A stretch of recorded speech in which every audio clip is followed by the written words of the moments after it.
Here we go.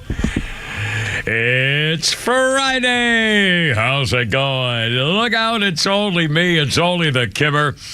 303 on 106.3 with Pete Davis, sidekick producer and sports raconteur extraordinaire, and the mechanical mangler at the controls, Flounder. How y'all doing? Friday, let her rip, anything goes. It's your show. And here's our phone number. We love phone calls. 404-741-1230. 741-1230. Let me get that over there in that thing. Sit down, Danny. No, I get that over there. Over in that thing with a thing there. There we go. Anyway, nice to have you with us. We got so many things going on. The Tupac arrest, Diane Feinstein. Good. I'm sorry she's dead. The people are feeling bad about it. But as far as I'm concerned, all I really have to say about the whole thing is Saturday. Yeah, boy. And I'm not changing my opinion. She was a rat. She was a dirty, stinking, un-American rat. A vicious, selfish, greedy, backstabbing, colluding, divisive Democrat who tried to change the nature of the country over and over and over and got caught with that phony, what's her name, Ford Blasey Humpy Feely and the James and the Kavanaugh thing. Anyway, we'll talk more about that. Also, I believe they've got the guy who killed Tupac Shakur. That was 1996.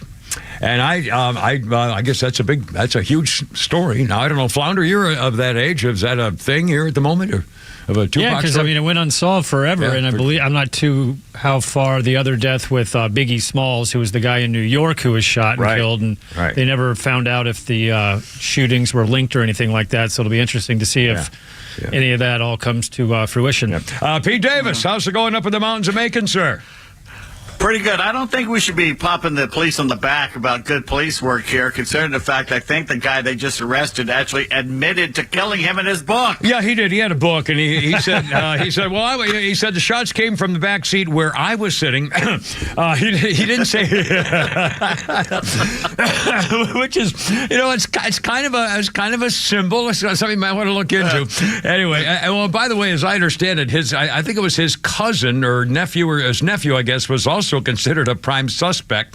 Unfortunately, the nephew was also killed in another shooting in Compton, California. Anyway, you hang around with gangbangers, that's what you get. So we got the Tupac thing, we got the Diane Feinstein, and I'm sorry she's dead, and people are going to feel sad who cared about her, and that's too bad, and I feel bad for them. But frankly, a good riddance, and they're just going to make it. And by the way, I'm going to try to slow down now. Slow down.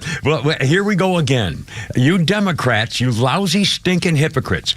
Governor Newsom of California is already on. I heard the soundbite this afternoon. He's already on record some time ago, asked by a girl reporter, when Diane Feinstein, one way or the other, leaves office, are you going to appoint a black woman in her place to make up for losing Vice President Carmela Sidepiece, our shiftless and lazy Vice President? And he said yes.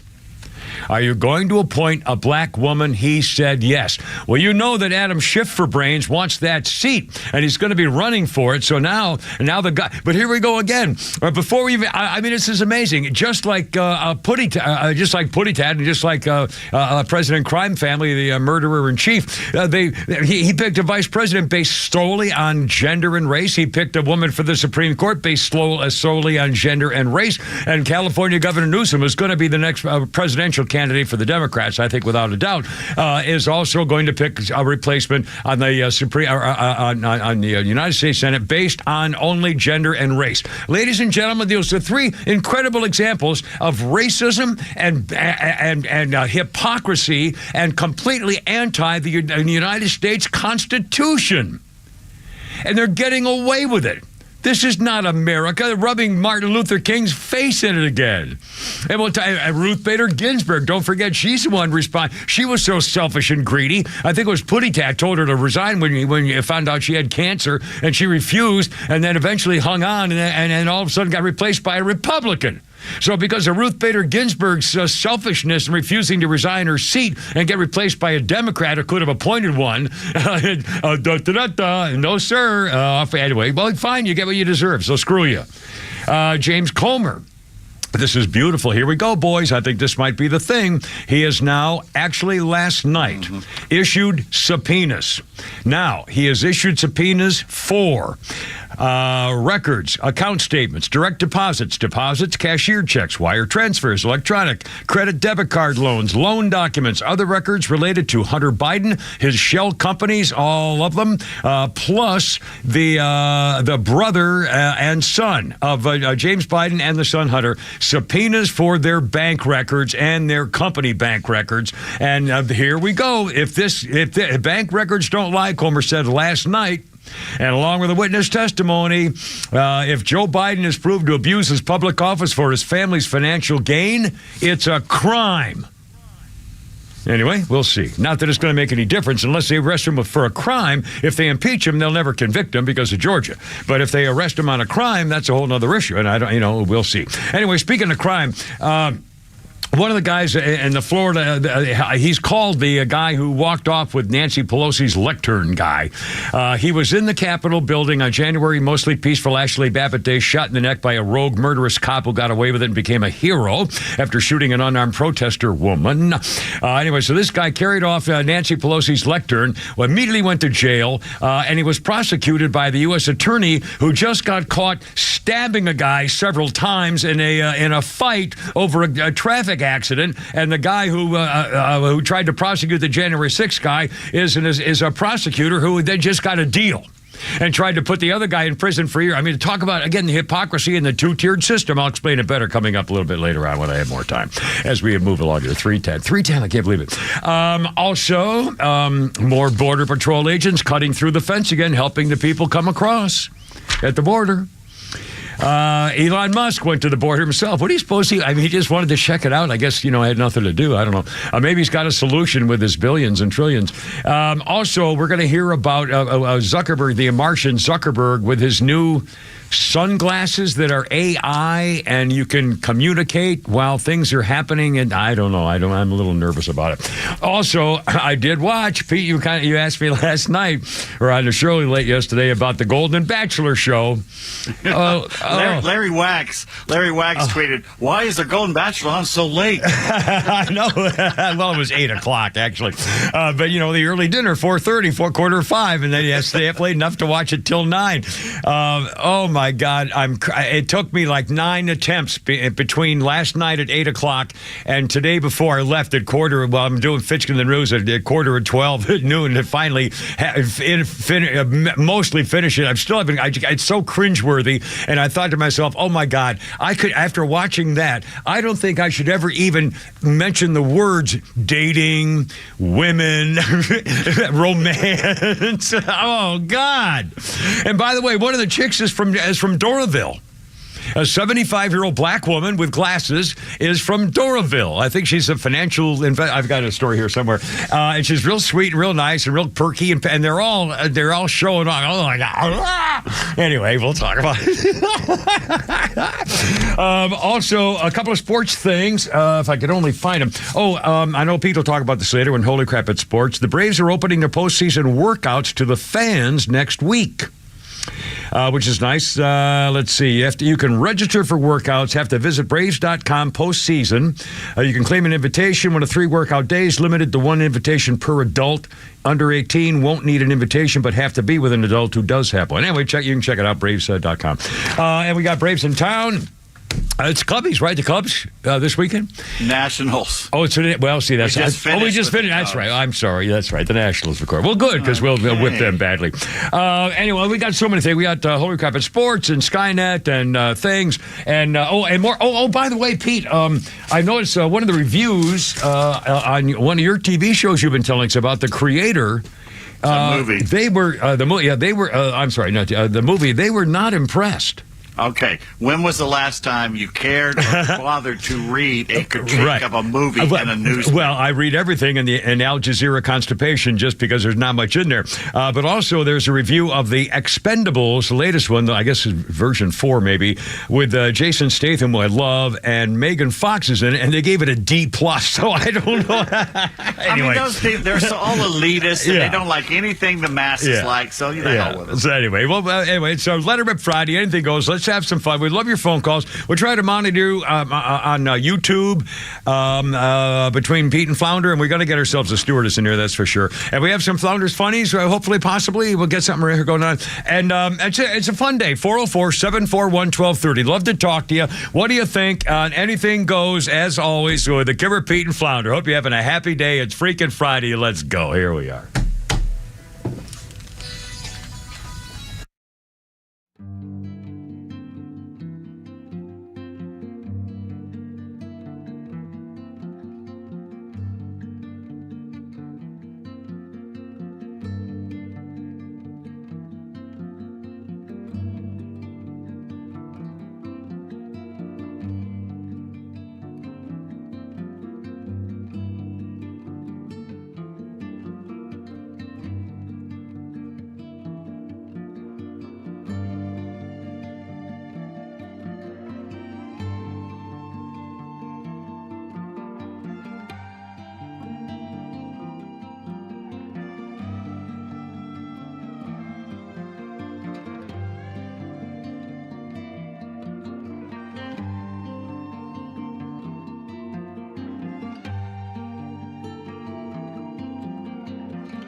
The vulnerable one and the one they always went for it. But it's kind of kinky because it's all those old rock and roll songs of a certain age all have that phrase little girl in there. I thought it was kind of weird.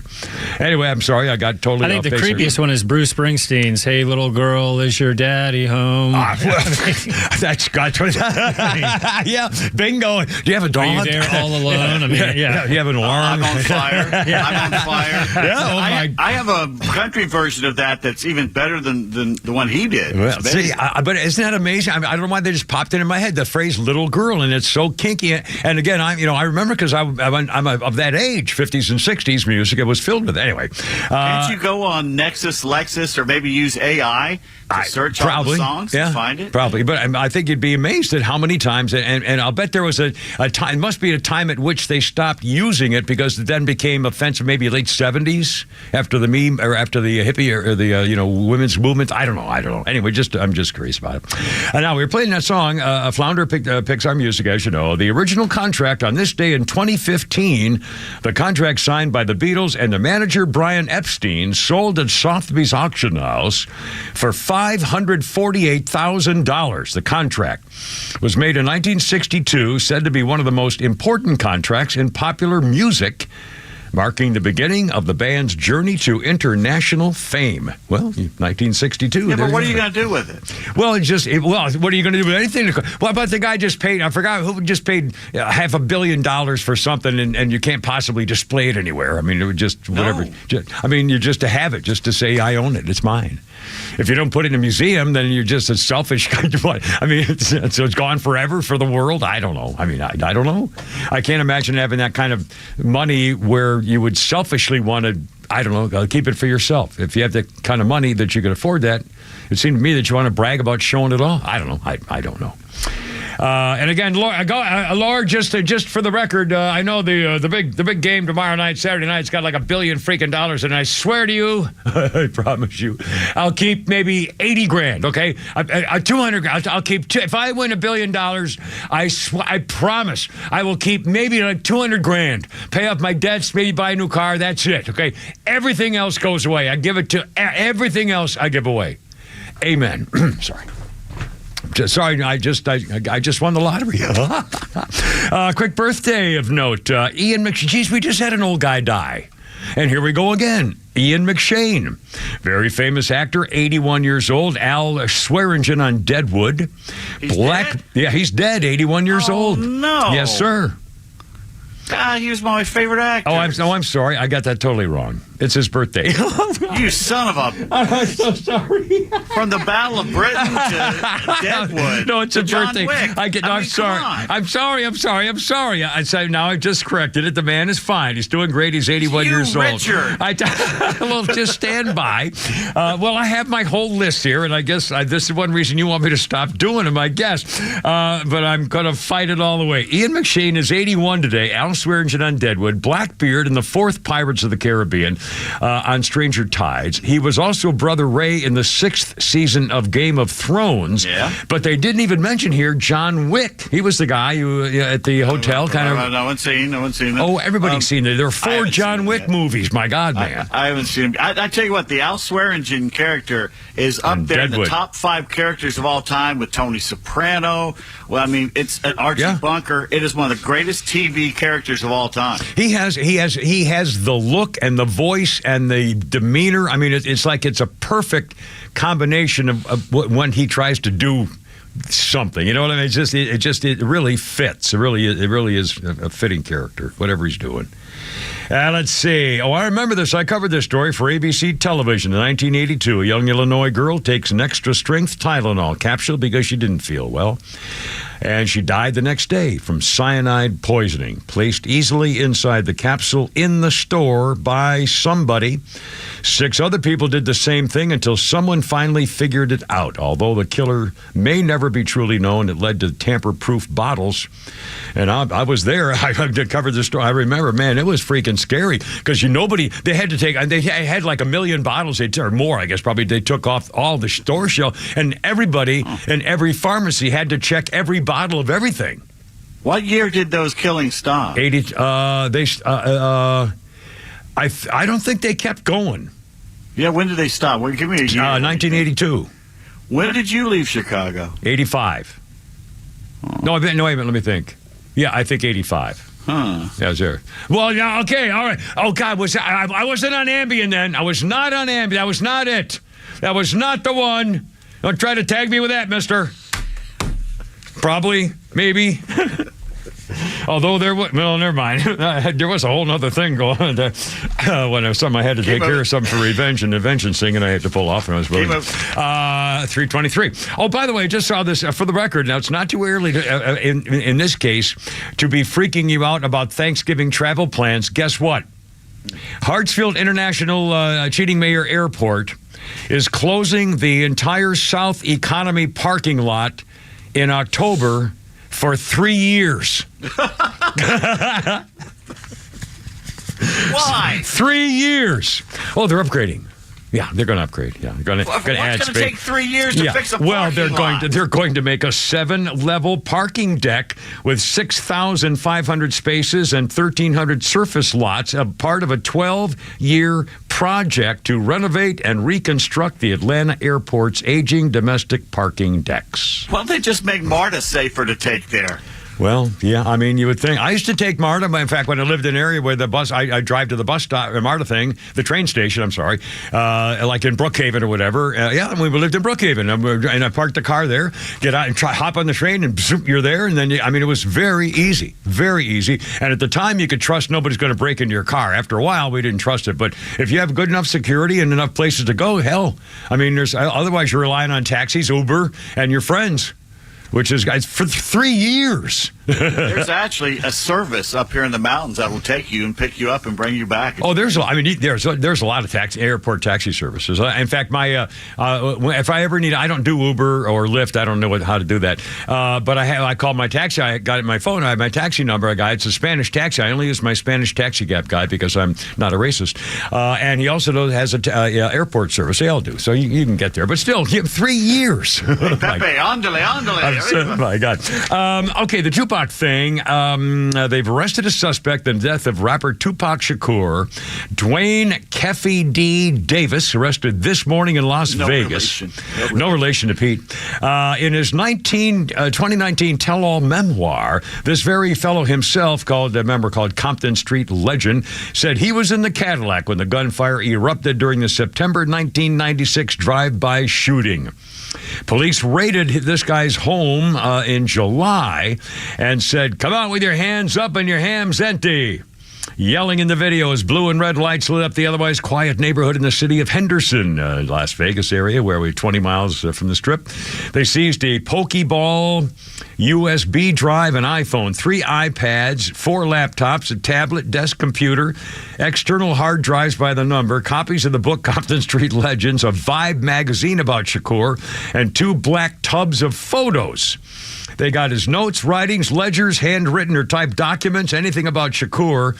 His nephew was considered the suspect, back in 1996, but he was killed in Compton in his own shootout later. Shakur was in a drive-by shooting. He was riding shotgun in the Death Row Records co-founder Marion Suge Knight's black BMW when a white Cadillac pulled up alongside them while they were stopped at a light. In an interview done by the other guy, Davis, in 2018, he claimed everybody in the Cadillac that night was a member of the Southside Compton Crips. The gang was looking for Tupac Shakur, who had been in a brawl with a member of their gang hours before.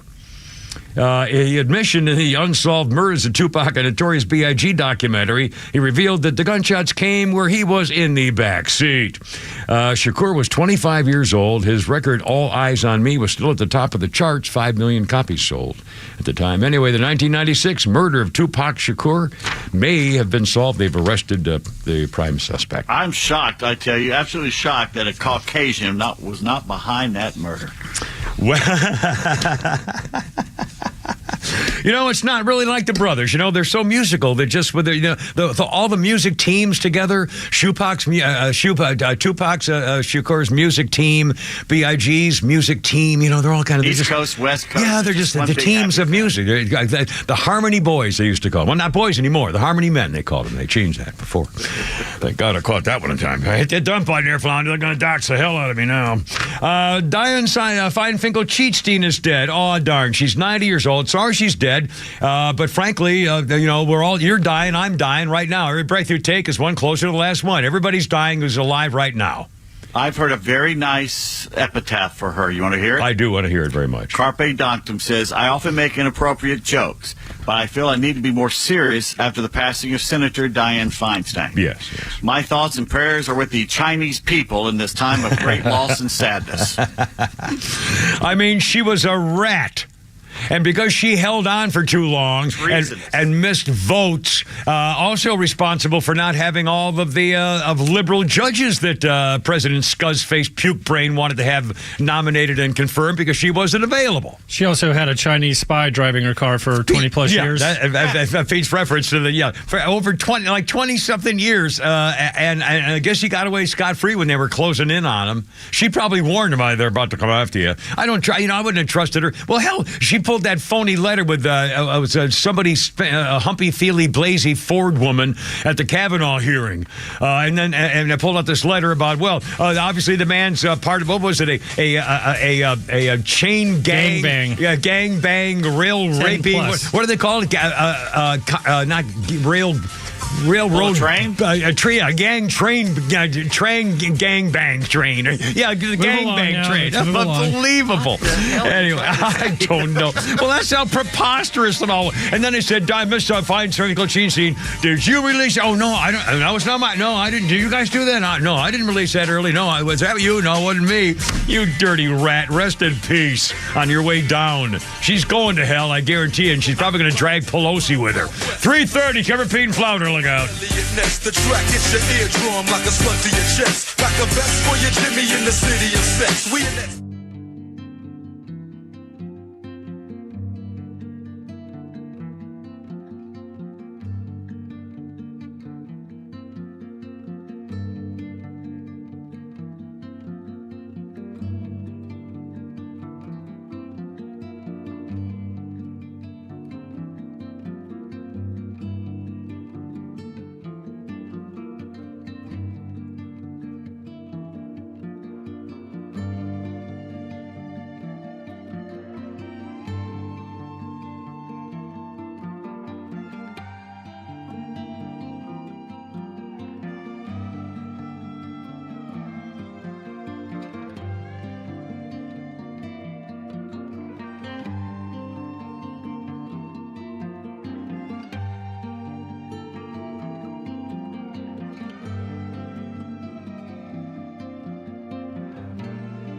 Kimmer, 333.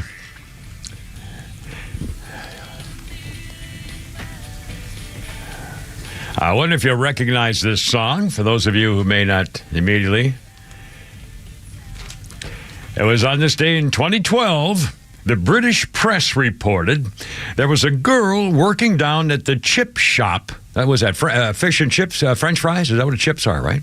Yes. Girl working down at the chip shop and swears that she is the daughter of Elvis Presley.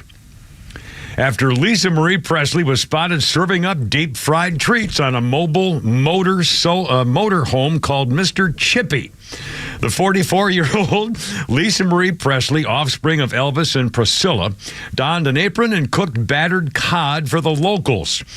Kim Scales, boy, she's got a boy's name, who owned the business, said, Lisa Marie likes to see how we live and experience British life. We were laughing because the customers didn't know who she was. She really enjoyed it.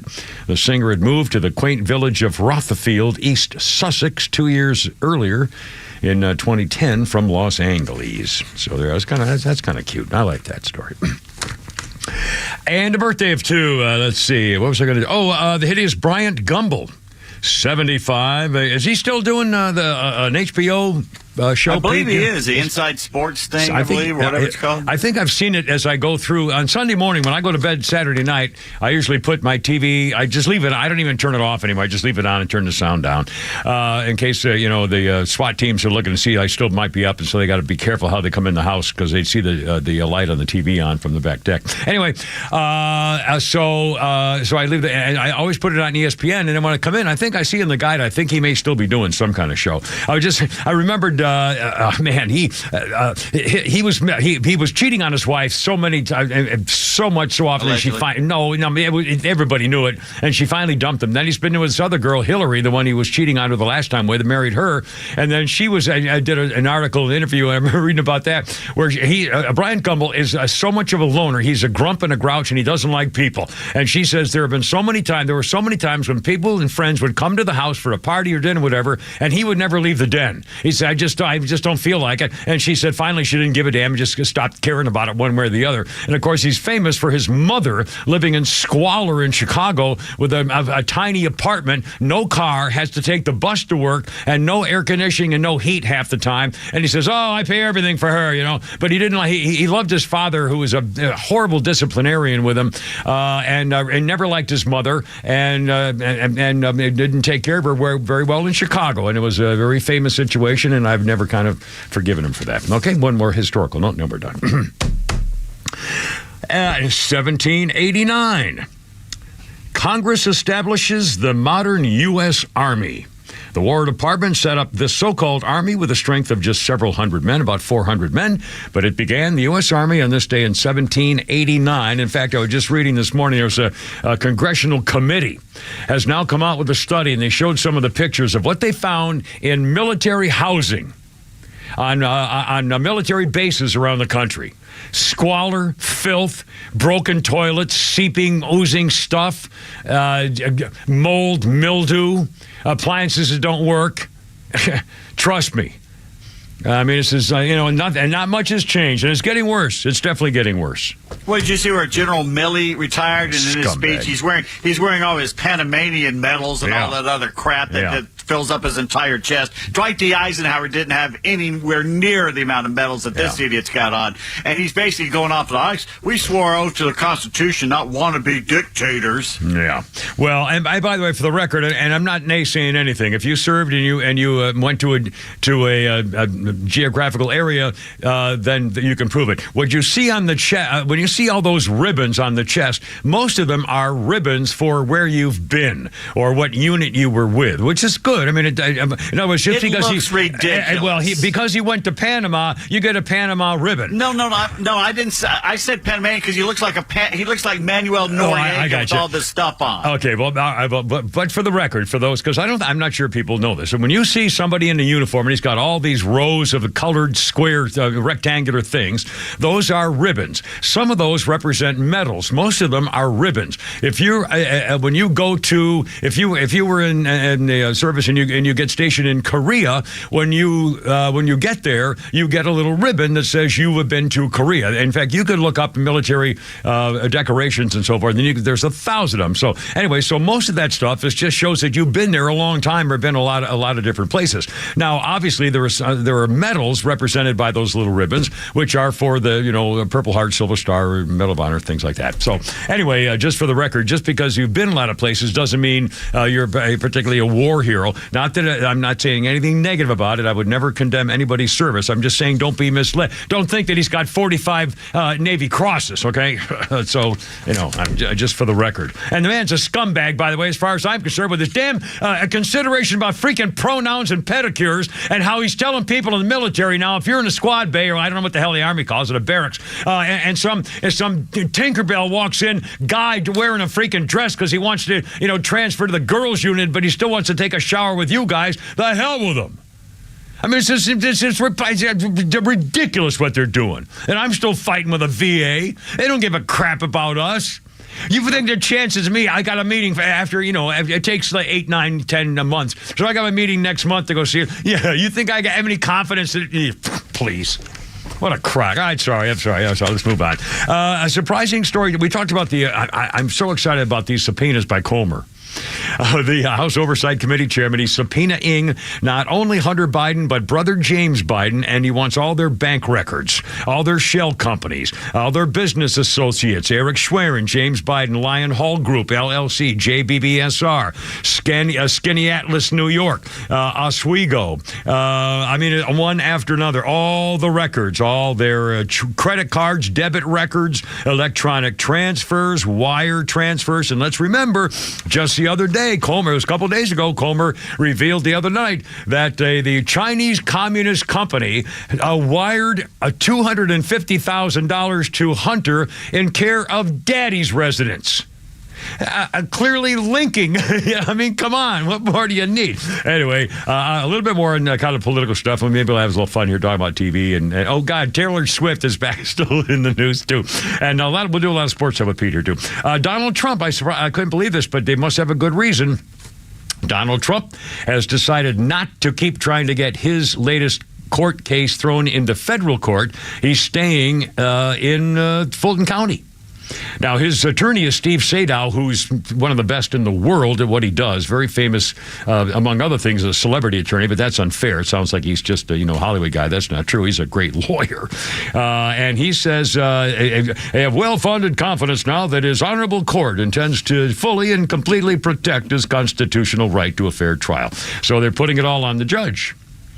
And obviously there's a reason why, and it must be good news for Donald Trump, or he wouldn't be doing it, because Sadow doesn't make mistakes that I hear much of. He represented, who's that murdering linebacker there, of Super Bowl of Baltimore, linebacker killer, Ray Lewis. Ray Lewis. Anyway, so Trump's going to keep it in Fulton County, yes, theoretically. Now, by the way, this is maybe a little confusing, but I think it's worth saying just to show once again the freaking hypocrisy of the government and the people.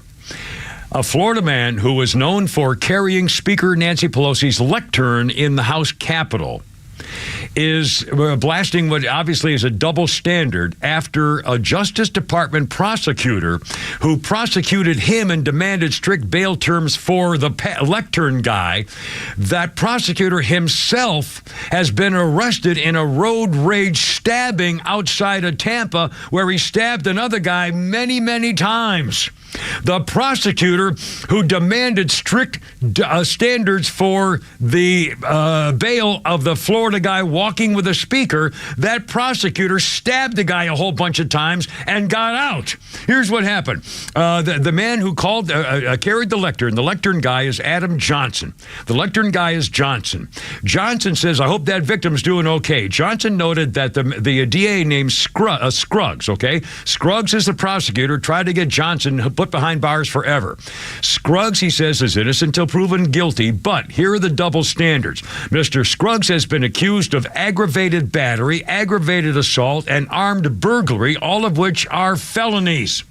Mr. Scruggs, by stabbing a guy several times, as a prosecutor stabbed the guy in a road rage act. And the prosecutor, Mr. Scruggs, posted bail within 24 hours and was given no additional condition to go home. Even though, quote, he was clearly a threat to his community, says Mr. Johnson, the guy he tried to keep in jail. After Johnson spent a night in jail 2021, for the famous January 6th thing, Scruggs ordered him and a request to surrender his passport, all his guns. He was subjected to a curfew, travel restrictions, drug testing, and GPS monitoring. And after he finished his 75-day federal sentence behind bars and a year of probation, he still is facing the aftermath of charges that he faced after posing in a viral photo that sealed his fate in court with that stupid lectern. He says, I'm still being denied readmission into USF. He was going to school at University of South Florida. He had taken time off to spend time raising his young kids, and now he wants to go back to school, and they won't let him in. You know why they won't let him in? Because he's still on probation. Despite his academic standards of almost a straight A average, he's denied when he tried to return because he's on probation. It's clearly blatant what they're doing to him. He faces all kinds of stuff because of that, sealing his fate in court. Justice is no longer a double-edged sword, but it's a blunt instrument used by authoritative regime. This guy, the prosecutor Scruggs, who tried to murder a man and got out in one day, sought aggressive terms in his pretrial release for Mr. Johnson before the case moved to federal court. His crimes were so egregious that he demanded I wear an ankle monitor, be drug tested at all times, surrender passport, you could only live in a certain part of Florida, and have a nightly curfew for walking around with a lectern. And yet the guy who did all that to him is an attempted murderer who got out on bail and nothing else. He's got another crime charged against him, too. What's that? This Scruggs guy, playing a banjo in an elevator. How did he do that? His name's Scruggs, so he has to play a banjo. Lester and Lester Flat and Earl, was it? Oh, my God. Anyway, I'm sorry I kind of ran it the whole segment there, Pete. If you got anything you want to join us in here today so far. That's fine. You're on the roll, man. All right, I'm not saying a word. When we come back, we'll play some music. I'll do a birthday in history, and then, by God, somebody better do something. It's 3:45 with a Kimmer, Pete, and Flounder. Look out.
It's only the generation.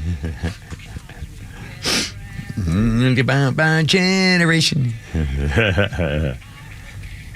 Da, da, da, da, da, da. It's The Who. And it was on this day, 2004. Keith Moon's 5-piece drum kit, custom made for the Who drummer in 1968, was sold on this day in 2004 for $215,000 plus, sold in London to an American collector, and it set a world auction record for a set of drums called a drum kit, made specifically for him by a generation. I'd love to have that. That's one thing I would pay a lot of money for, something like that. Are you a drummer? You use that. I try to be, but I'm not. But I mean, did you ever do it like do you ever do it like in school or in no? Because music? Here's what they did in 5th grade when we all joined band. Yeah. Basically, the old Grouch, who was the band master, went from school to school. Basically, he needed to fit certain people in certain things because he needed baritones or he needed trumpets. Yeah. And I wanted to be a trumpet player like my dad. He goes, oh, you don't have the lips for it, so you should be a baritone, because he needed baritone. So that's how I got stuck with a baritone instead of a friggin' cool trumpet or played the drums. Oh, well, I played. And he had everybody. He gave everybody 2 sticks and said, "Here, beat this thing." And by just looking at you beating something, he could tell whether you were a drummer or not. Well, if you got rhythm, you know. I got a kid drum set when I was a kid, and my mom fought so hard for me not to get that damn thing. Oh, I can imagine. I put it right in my room, and I beat the hell out of that thing. Well, last Christmas time, speaking of that, I saw something in the Hammacher Schlemmer, or what's the, there's another, what's the other one? Some big toy cat, Hammacher Schlemmer, and there's another one. Famous. Lionel Playworld? No, it's like some big thing, whatever it was.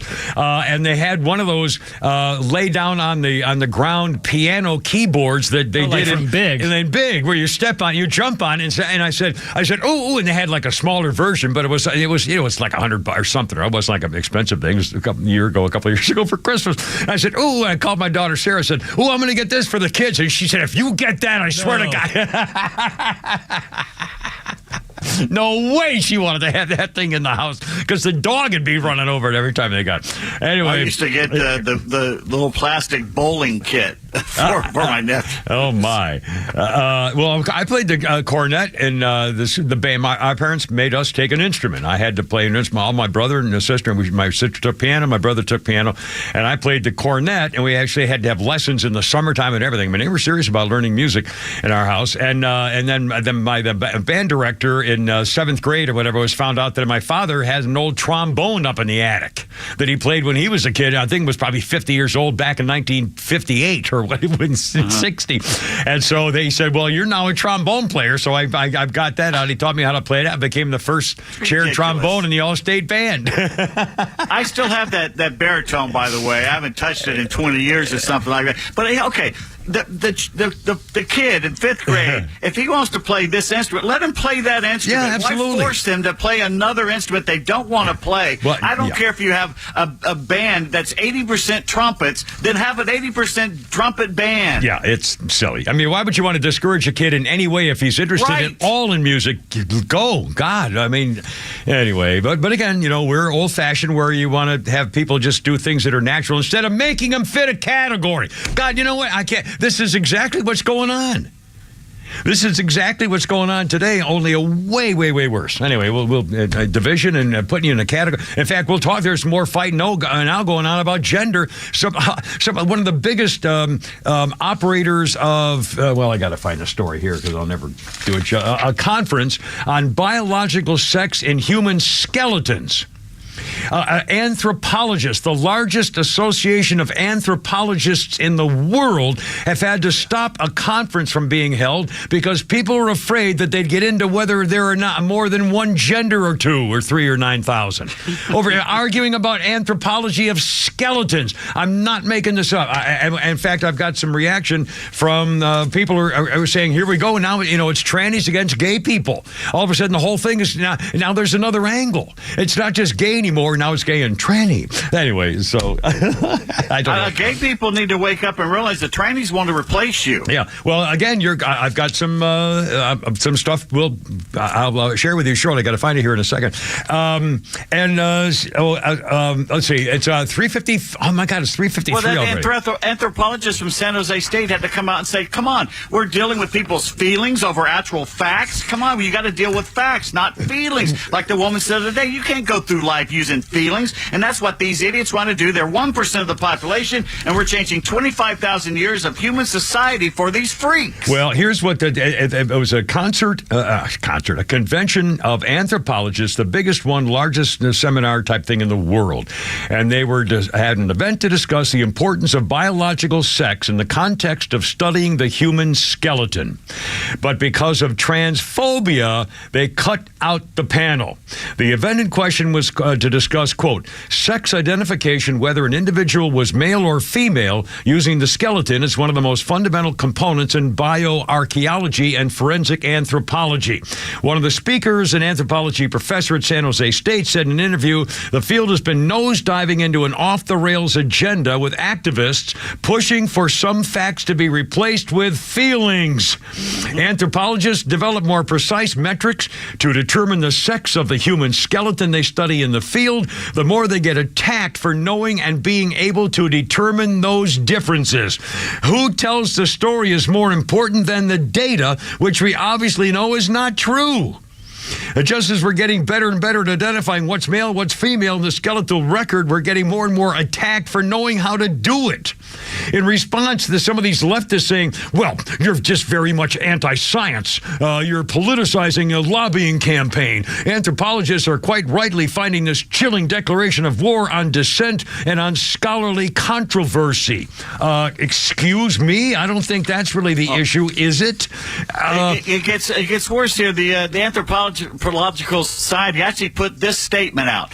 There is no place for transphobia in anthropology. The session was rejected because it was framed in ways that do harm to vulnerable members of our community. Yeah. It commits the cardinal sin of scholarship. It assumes the truth of the proposition that it sets out to prove, namely that sex and gender are simply binary, and that this is a fact with meaningful implications for the discipline. That's the most unscientific statement that's ever been put out. Yeah, these are supposed to be the scientists and complaining about not using your feelings.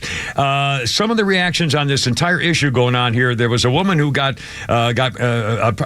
to get a job at Microsoft, and they were advertising a position for everybody except straight white men. You must be a member of Lesbians Who Tech, which is aimed at getting jobs in tech for LGBTQ and so forth. Now, gay man writes in to say, if it's true that two women feel the gay community is being hijacked by the trans community, then I thank them for highlighting it and taking a stand, because that's exactly what's going on. He's a gay man. Many gay men and lesbians feel the same, because we're now told that lesbians have penises and that gay men have vaginas. Homosexuality is being referred to and reframed, rather, to include those of the opposite sex. That's not something to celebrate. Oops, I just canceled my thing here. Hold on. Oh, damn it. Hold on. Sorry, stinking phone. Here we go. Homosexuality is being reframed to include those of the opposite sex, and that's not something to celebrate in any shape or form, including the flag you post. The rainbow flag is our flag, not this one. It represents authoritarianism, homophobia, misogyny, and medical harm. It's a homosexuality that's being hijacked. As a homosexual, speak out against it. Strange that you have an issue with that. And one guy says, no, please stop speaking for us. You have your own community now. You and the rest of the anti-trans 3% of LGB are safe knowing the rest of us want nothing to do with you. Enjoy and leave us the hell alone. One more. A gay man is a male homosexual. A lesbian is a female homosexual. Lesbians don't have penises. Gay men don't have vaginas. By the way, PIV sex is never homosexual. Sorry to hear this is triggering for you. Maybe work on your homophobia.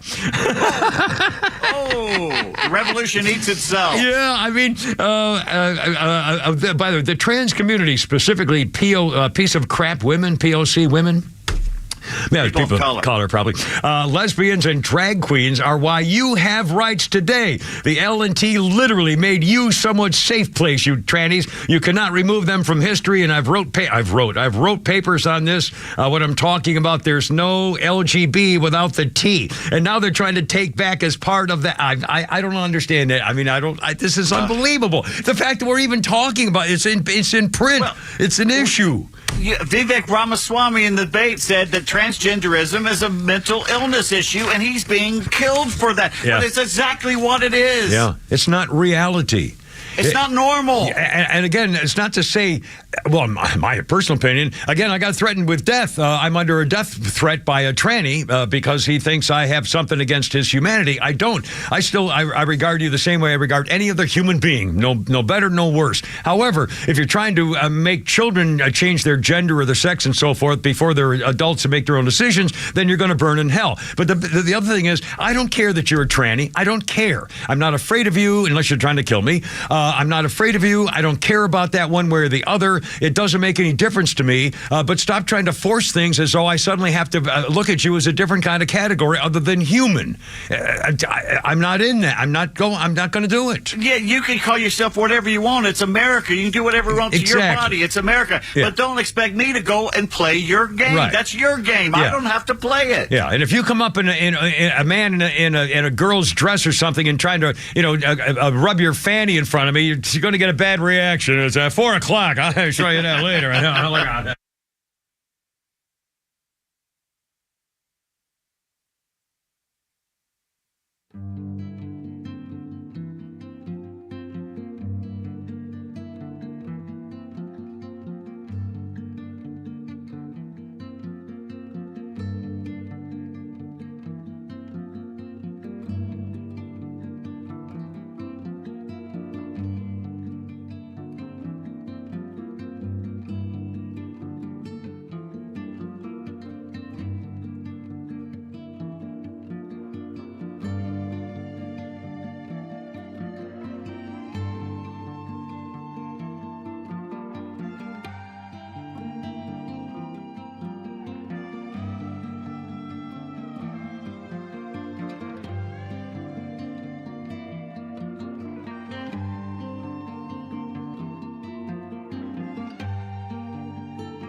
Yeah, how you doing? Look out, it's only me, it's only the Kimmer with Pete Davis and Philander. 403, here's the number, 404-741-1230. Here's the police. Da-da-da-da-da.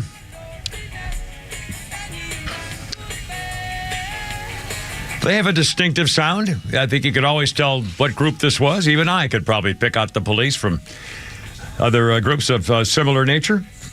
1979 was on this day. The Police had their very first British #1 single hit, Message in a Bottle. It was their third top 20 hit. The song Message in a Bottle was released as the first single from Regatta de Blanc. Is that the name of the thing? And also white something. White reggae. Reggae of whiteness or something. Also topped the charts in... I don't... topped the charts... It's possible I could have gotten that wrong. Topped the charts in Ireland, #5 in Australia. Despite its popularity in Britain, the single only reached number 74 in America, The Police.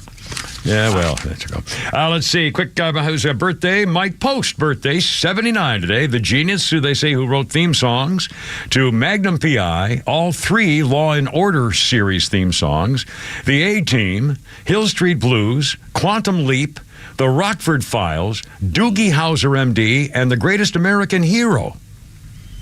He did all those. Mike Post, holy cow. He's 79 today. Very nice. Good for him. And how about a historical note here? Here we go. In 1989, Zsa Zsa Gabor was convicted of slapping a Beverly Hills police officer after he pulled her over and caught her with an open container of alcohol and driving without a license. Hey, she was Zsa Zsa Gabor. And he tried to tell her what to do, and she slapped him, ended up serving 3 years and 3 days in jail. You know, and it was it her sister, Ava, who did Green Acres? Yes. With that famous, Eddie Arnold. Eddie Albert. Eddie Albert, who, by the way, the Green Acres, was that his first comedy role? Because he was a very serious actor. Very, very serious. He played that general, I think, with Brando and stuff. He plays anyway. She was great. Okay, all right. 404-741-1230, just in case it's Let It Rip Friday. Everything goes. Are you going to hear in a second from Mark Cuban? Taylor Swift is still in the news, along with Kelsey, and I guess the game's in New York this weekend, and she's going to be there. So of course everything now is going to be still Taylor. Also, a quick update. We're doing a little kind of a celebrity thing here for a little bit, if you don't mind. Britney Spears in the news. Ooh, Kristi Noem maybe has blown her chances as vice president. Well, I was going to say, come on down. And Melania Trump may have something in the works here, too. That might be a little suspicious. I don't know. We'll see. Also, and you're going to hear the Martian creature, Zuckerberg, talking about his new sunglasses that will talk to you and you can order things on. I'm not quite sure. My sunglasses. Yes. I gotta find my phone. I mean, whatever. Everything's going to be linked together. I mean, it's unbelievable. 407. Okay. Are the X-ray glasses? Because we've been promised that on the back of comic books since we were 2 years old. Yeah, and where's my individual jetpack still? I know they're out there somewhere, but not for $500,000, and we don't have to kill you. Anyway, and I did see that. I don't think I've actually even seen the last minute of it, but I've seen most of the TV show. The Golden Bachelor was on last night, and you guys are kind of kidding me about it and asking me what age of a thing. The women, and it's The Bachelor. Only it's an old guy. He's 72. He's a nice-looking man. Has all his hair. His name's Gary, and he's 72. A retired restaurateur. He had a lot of money. His wife died 6 years ago, just after they had bought their retirement home on the beach. And his kids were grown. And he says, "Oh, Dad, do this." And somehow he got picked as the elderly bachelor to go looking for elderly woman to spend the rest of his life with. Or not elderly, just anybody. But I guess they have to pick out, who's going to fit. He is 72. The women were all definitely in that area. I think the youngest might have been at 64. One of them was a girl named Sandra, 75 years old, from Doraville. Black woman wearing glasses. She energetic, says, "I'm looking for a man. At my age, I'm energetic, connected with my body. I want intimacy with a guy. And since I haven't really been in love in a long time, I really need somebody to step into my golden years." I mean, whoa. And I'll tell you, now, as a guy in this age bracket, And I still don't. Of course, the problem is anybody my age knows. And Pete, you're not there yet, but you still don't think of yourself that you're in your 60s. You think of yourself as like probably 41, 38, something in there. Your mind doesn't really ever change about women and stuff like that. But when I watch those women getting out of the limo to be introduced the first time with him, and here they come, and I'm thinking, oh my God, oh my God. And I thought, I started cringing. I got goosebumps thinking, oh my, I had to stop watching about 9 different times. I was back and forth for like 3 minutes, honestly. And I felt I felt guilty even in looking at what I was looking at. And again, are you going through menopause? I must be going through menopause. My second version, I had my first menopause when I had my chemotherapy. I've been in menopause for a year. Remember my hot flashes? By the way, I think Miss Dorville's looking for a little white chocolate. Yes, she is. She's definitely on the move. And the women, they're beautifully dressed and they're groomed and coiffed and they're classy broads. They're not goofballs or anything. Broads. But still, they're 75, 72 years old and they're going, yeah, I'm looking for a man. And they're going, oh God. And it's just, I could no more imagine me standing there. So tell me, when it's your favorite thing, and I'm going, oh God. I mean, I could. And then I kept thinking to myself, I can't even. I really shouldn't even be allowed to talk about going on dates or something. I mean, it's so, I can imagine what people must be thinking if they know me and think about me talking about women or going on dates. Or hell, yesterday I talked about that girl actually made out with me. Big time Charlie right there in front of God and everybody a couple of years ago, and she was half my freaking age. And I'm thinking, oh, Lordy, there must be people who are aghast about the very idea. So anyway, the show is definitely different. I can't watch the rest. I can't. There's no way I could watch it. It's cringeworthy. It's just horrible. I hope. Well, they're not. All of them are going to be disappointed except one. And they're all, that's the way it works. Yeah, I know. But if you've read the background, have you ever done the inside story read or seen it on TV? They had one. No. Oh my God. A&E, I saw this, in fact, a while ago. A&E just did one of those inside series on The Bachelor. They did one on a bunch of series that run. And on the one, The Bachelor, they showed how they deliberately get them all drunk and they make sure that they keep them up and they're exhausted. They're running around. They set them up saying, hey, did you hear that, she got the first kiss? Oh, really? I mean, it's just they do all these kind of really nasty, smarmy, behind the back things to get them to have a problem. Do they screen them for STDs? I think they have to. I know they do in the younger one. In fact, one of in the series, that A&E series, I think it was A&E or AMC, A&E, I'm almost positive. And in that series, one of the girls said that they did screen for the diseases. I don't know whether the older people do it. What the hell's the difference? If you get something when you're 77, I don't know. So anyway, it burns no matter what age. I don't know. I'm really not. I don't know what to tell you. Well, anyway. So I can't. And the series just showed that they deliberately try to get them into emotional things. There's going to be crying. There's going to be the first girl already put. Oh, in fact, I feel so. It's funny about this. I saw the guy's first kiss. The first woman who has had a lot of facial work, a lot of them have had a lot of plastic surgery. They're in their 70s. And you can tell, and I'm sorry, but, and again, I'm sorry, but it's just not it's not attractive to me. Cameron, how often is this show on? I don't know. I'm not going to talk about it anymore. I'm almost done. No. You are our official Golden Bachelor correspondent here. Yeah. I want to hear everything. Well, again, and so last night, one of the women who was really on the and she had a lot of plastic surgery work, and she moved into him and made it clear that she wanted to kiss him, and they did. And they closed the camera. Of course, the cameras are everywhere, and they're going to get him the first time he's intimate with one, in the dark and stuff. Remember, you could hear the zipper on that one about the Bachelorette from Atlanta, the prosecutor, where she pulled down a zipper and they went to black. Or anyway, so and this girl, and so they started the kiss, and all of a sudden she's giving the full, oh baby, with a. And I'm going, oh God! Oh no!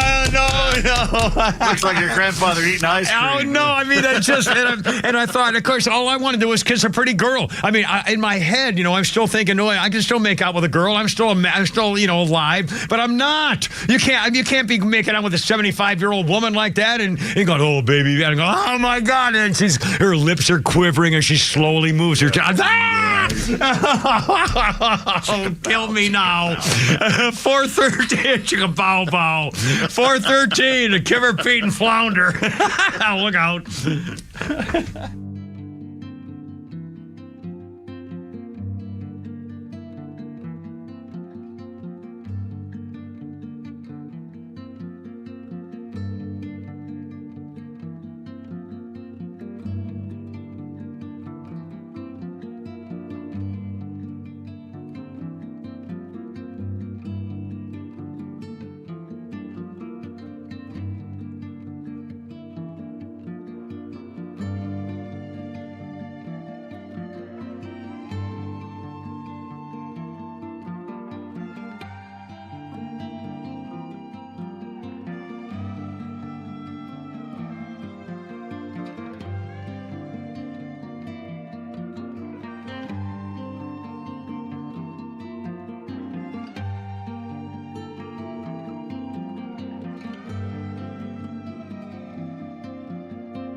Lewis would have been 88 years old today, and on this day in 1976, enjoying his balls of fun. Jerry Lee Lewis, on his birthday in 76, was enjoying his party when he accidentally shot his bass player, Norman Owens, in the chest.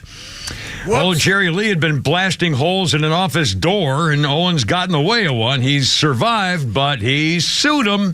And he got a pretty penny, as I recall, from the 1976. Let's see. Quick birthday. I remember the TV series Love Boat. The little girl there, Jill Whelan, is 57 today. Was she the girl in Airplane with the thing in her arm and her mom sang to her, the nun sang to her? I think that was also Jill Whelan in the movie Airplane, where she was in the thing there. And they hit her with a guitar, took her tube out and hit her in the face with a guitar or something. Anyway, Jill Whelan, 57. Quick note in history.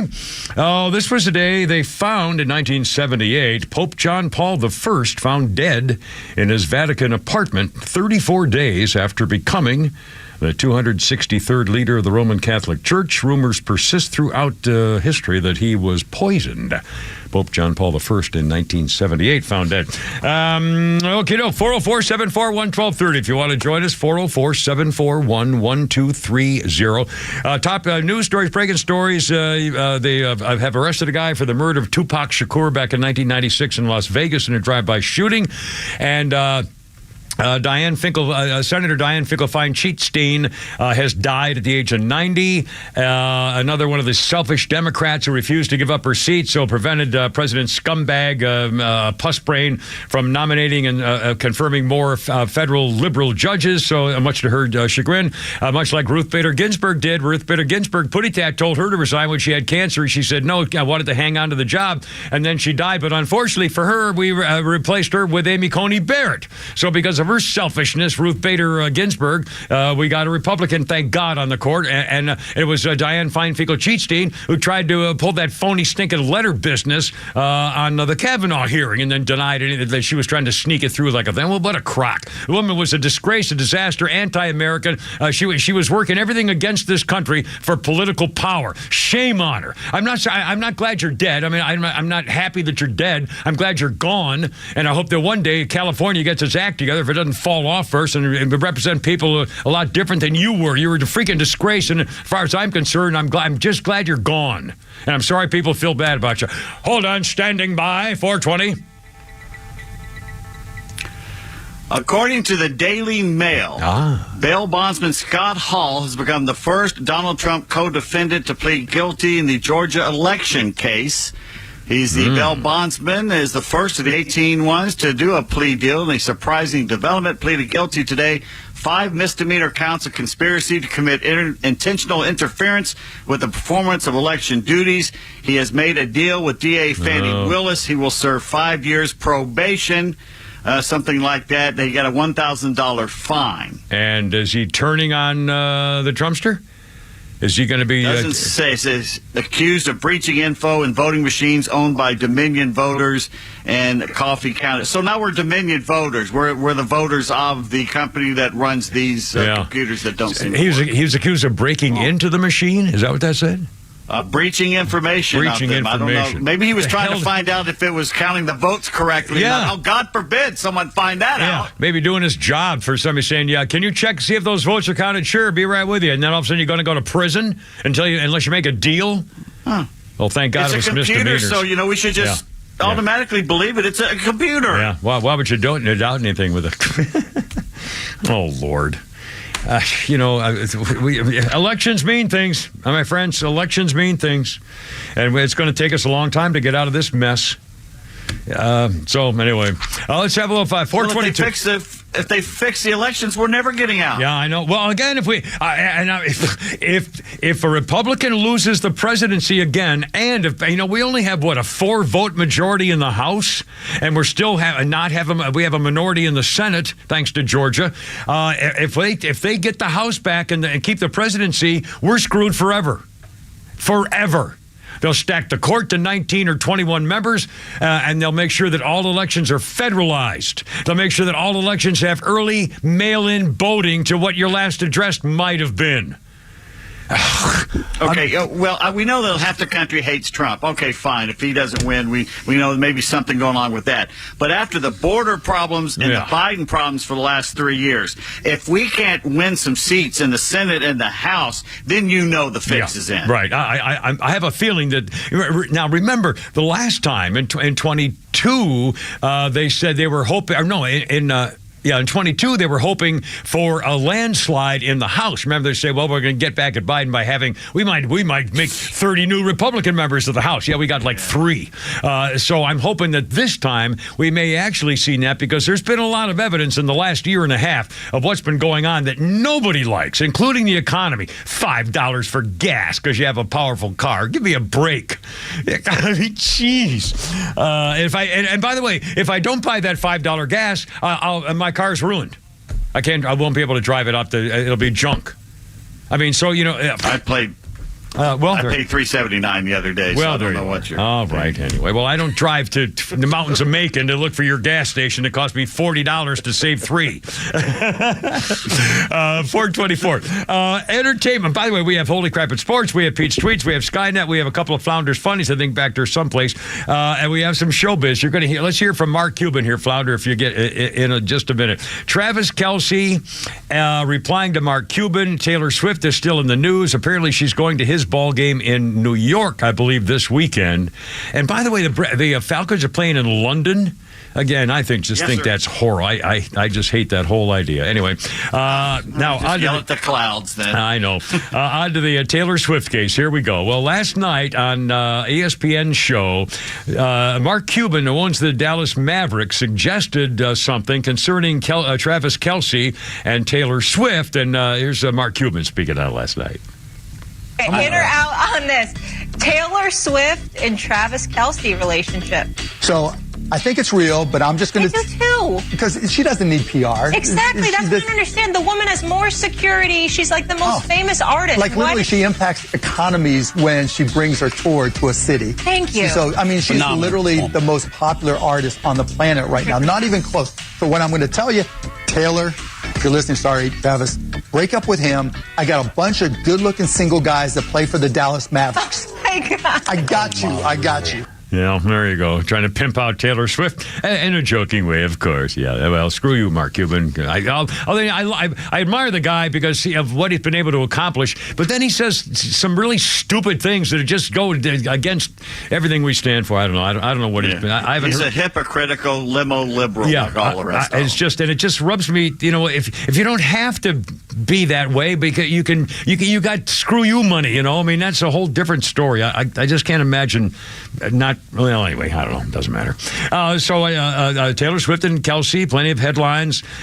She's going to go there apparently this weekend. By the way, she was mouthing "Let's blanking go" with dropping an F-bomb with Kelce's mother in the booth there the other last weekend. And she's connected with Brittany Mahomes, star quarterback Patrick Mahomes' Chiefs quarterback's wife, and everything. Ticket prices for the Sunday game reached $99, the highest level of the stadium. Anyway, so the Taylor Swift having a good time. Also, I saw a great meme the other day about the Brittany Holmes, because she's been, the queen of Kansas City. Yeah. It basically had her face on Tanya Harding's body as she was skating past Nancy Kerrigan. Why me? Well, yeah, I think she's probably in good humor, but isn't she kind of a pistol? Isn't Mahomes' wife? Isn't she when comes out and talks about stuff in public? Yeah, she didn't really give a damn what you care. I mean, she's kind of a pistol. I think I like her. And the latest on Britney Spears. In case you've been worrying, she says, no, everything's fine. And maybe we overreacted. I don't know. She says the knives she was using in that posting a video the other night are fake. She did it another time. She came out with another release, another video dancing with the knives last night. Britney Spears, 41 years old, says the blades are fake. She rented them from the hand prop room in Los Angeles. People were so concerned that the cops showed up to make sure she was okay. And she said, no, they said, no, she's fine. She was trying to imitate one of my favorite performers, Shakira, and her famous knife dance at the MTV Video Music Awards in September, which Britney says was a performance I was inspired by. Cheers to us bad girls who aren't afraid to push boundaries and take risks. She in the video, a white crop top, long, voluminous sleeves, and putting on a cheeky display in a pair of hot pink bikini bottoms. There's a great meme, by the way, out there. Yeah. Of the Halloween movie guy, the villain, Mike Meyer, with the face mask on. Yeah. and he's doing the same dance with the knives. And he's just as good as she is. By the way, her honey blonde beach waves pinned in a messy half down hairstyle. She donned a black choker and was barefoot as she danced in the foyer of her mansion, but she did not appear to have a cut on her leg or the bandage on her arm as previously seen in the since deleted video following her initial knives dance. In the clip, she ran the knives along her body, twirled while tapping them together to the beat of the music. And then that's when the cops showed up and they said she's fine.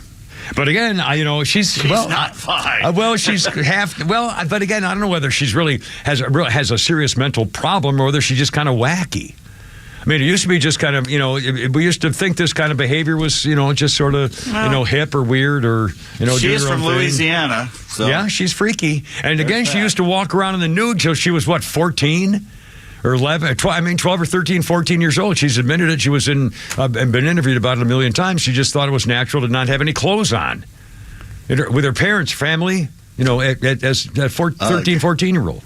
Anyway, 3:29. Oh, by the way, right after a little half-hour break coming up here, Kristi Noem. And if you know the name Corey Lewandowski is one of Donald Trump's key aides and has been for a long time. And Kristi Noem, the governor of South Dakota, who's been in the on TV and commercials all over the place, she has now apparently been pretty much officially outed as having an affair with Corey Lewandowski, and it started back when they were both married. And it might be a little spicy. Plus, Melania Trump wants a new deal with Donald. We'll see. Coming up, 4:30 with the Kipper, Pete, and Flounder. Here we go. Look out.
4:33.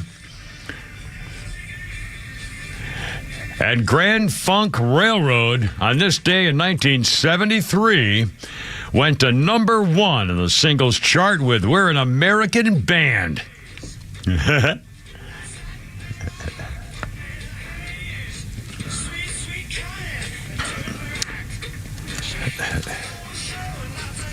There you go. Grand Funk. That was their first number 1 hit. We're an American Band. What was their other? Do you have any? You know, Flounder? I have no idea. Grand Funk sure, Railroad. Pete, do you know Grand Funk Railroad at all? They did a remake of Locomotion, which you hate and I love, but other than that. Well, Little Eva really has got to be the queen of Locomotion. I'm sorry. No. Grand Funk Railroad, anyway, 1973, the first of their 2 chart toppers. So there you are. Let's see. Birthday list includes, here we go. Flounders guy writes this. Andrew Dice Clay, 66. Andrew Dice Clay turned 66 today. Here's a rhyme for you. Hickory dickory dock. You're old and nobody thinks you're funny anymore. I'm sorry. He was on Joe Rogan. He's still funny. Yeah, I will never forget the time that Kathy Fishman called me. This is back in the 90s or 80s, I don't remember, here in Atlanta on the radio, doing a radio show together with Skinny Bobby Harper. And Kathy Fishman, one afternoon, we were out of work, off work, and she called me and said, you got to come over here. So I used to come over and walk her dog, her German Shepherd Lucy, because Kathy was... Is that a euphemism? No. And so, Lucy, whenever Kathy would say, Kimmer's coming, Lucy would scream, howl at the front door until I got there. I mean, really, it's the damnest thing you ever saw. One other guy I worked with us would confirm that. Anyway, so Kathy called me and said, you got to come over here. I walk in the house, she says, sit down, and she turns on the TV, and it's Andrew Dice Clay. And she turns, I doesn't say a word, turns on the TV, and Andrew Dice Clay says, so I got, and he finishes the line, and I almost wet my pants. I mean, it's one of the most disgusting and funniest and you probably know what I'm thinking of. One of his thing about the lady in the bank line, basically. And I thought, oh my God! And I almost fell on the floor. I literally, I couldn't stop laughing. And that was my first experience with Andrew Dice Clay. And for that period, is he the first example of cancel culture? Because he got canceled. He might be. I'm thinking Dave Chappelle wasn't doing that back in at that time, was he? No. Now Andrew Dice Clay, 60. So this was what, 91 or 2 maybe? Or no, 80. I got 85, 86, 87, somewhere in there, right? Yeah, had to be after him. Yeah, and that's right. That was mid '80s more. I mean, it was definitely not '90s.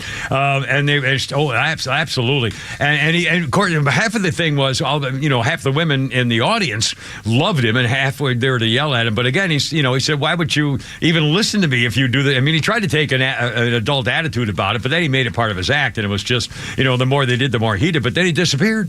He was in a couple of movies, and I think he tried to make a comeback with something, and I'm not sure it worked very well. But anyway, Andrew Dice Clay was, I'll never forget that opening bit. Anyway, 4:37, right? Holy cow.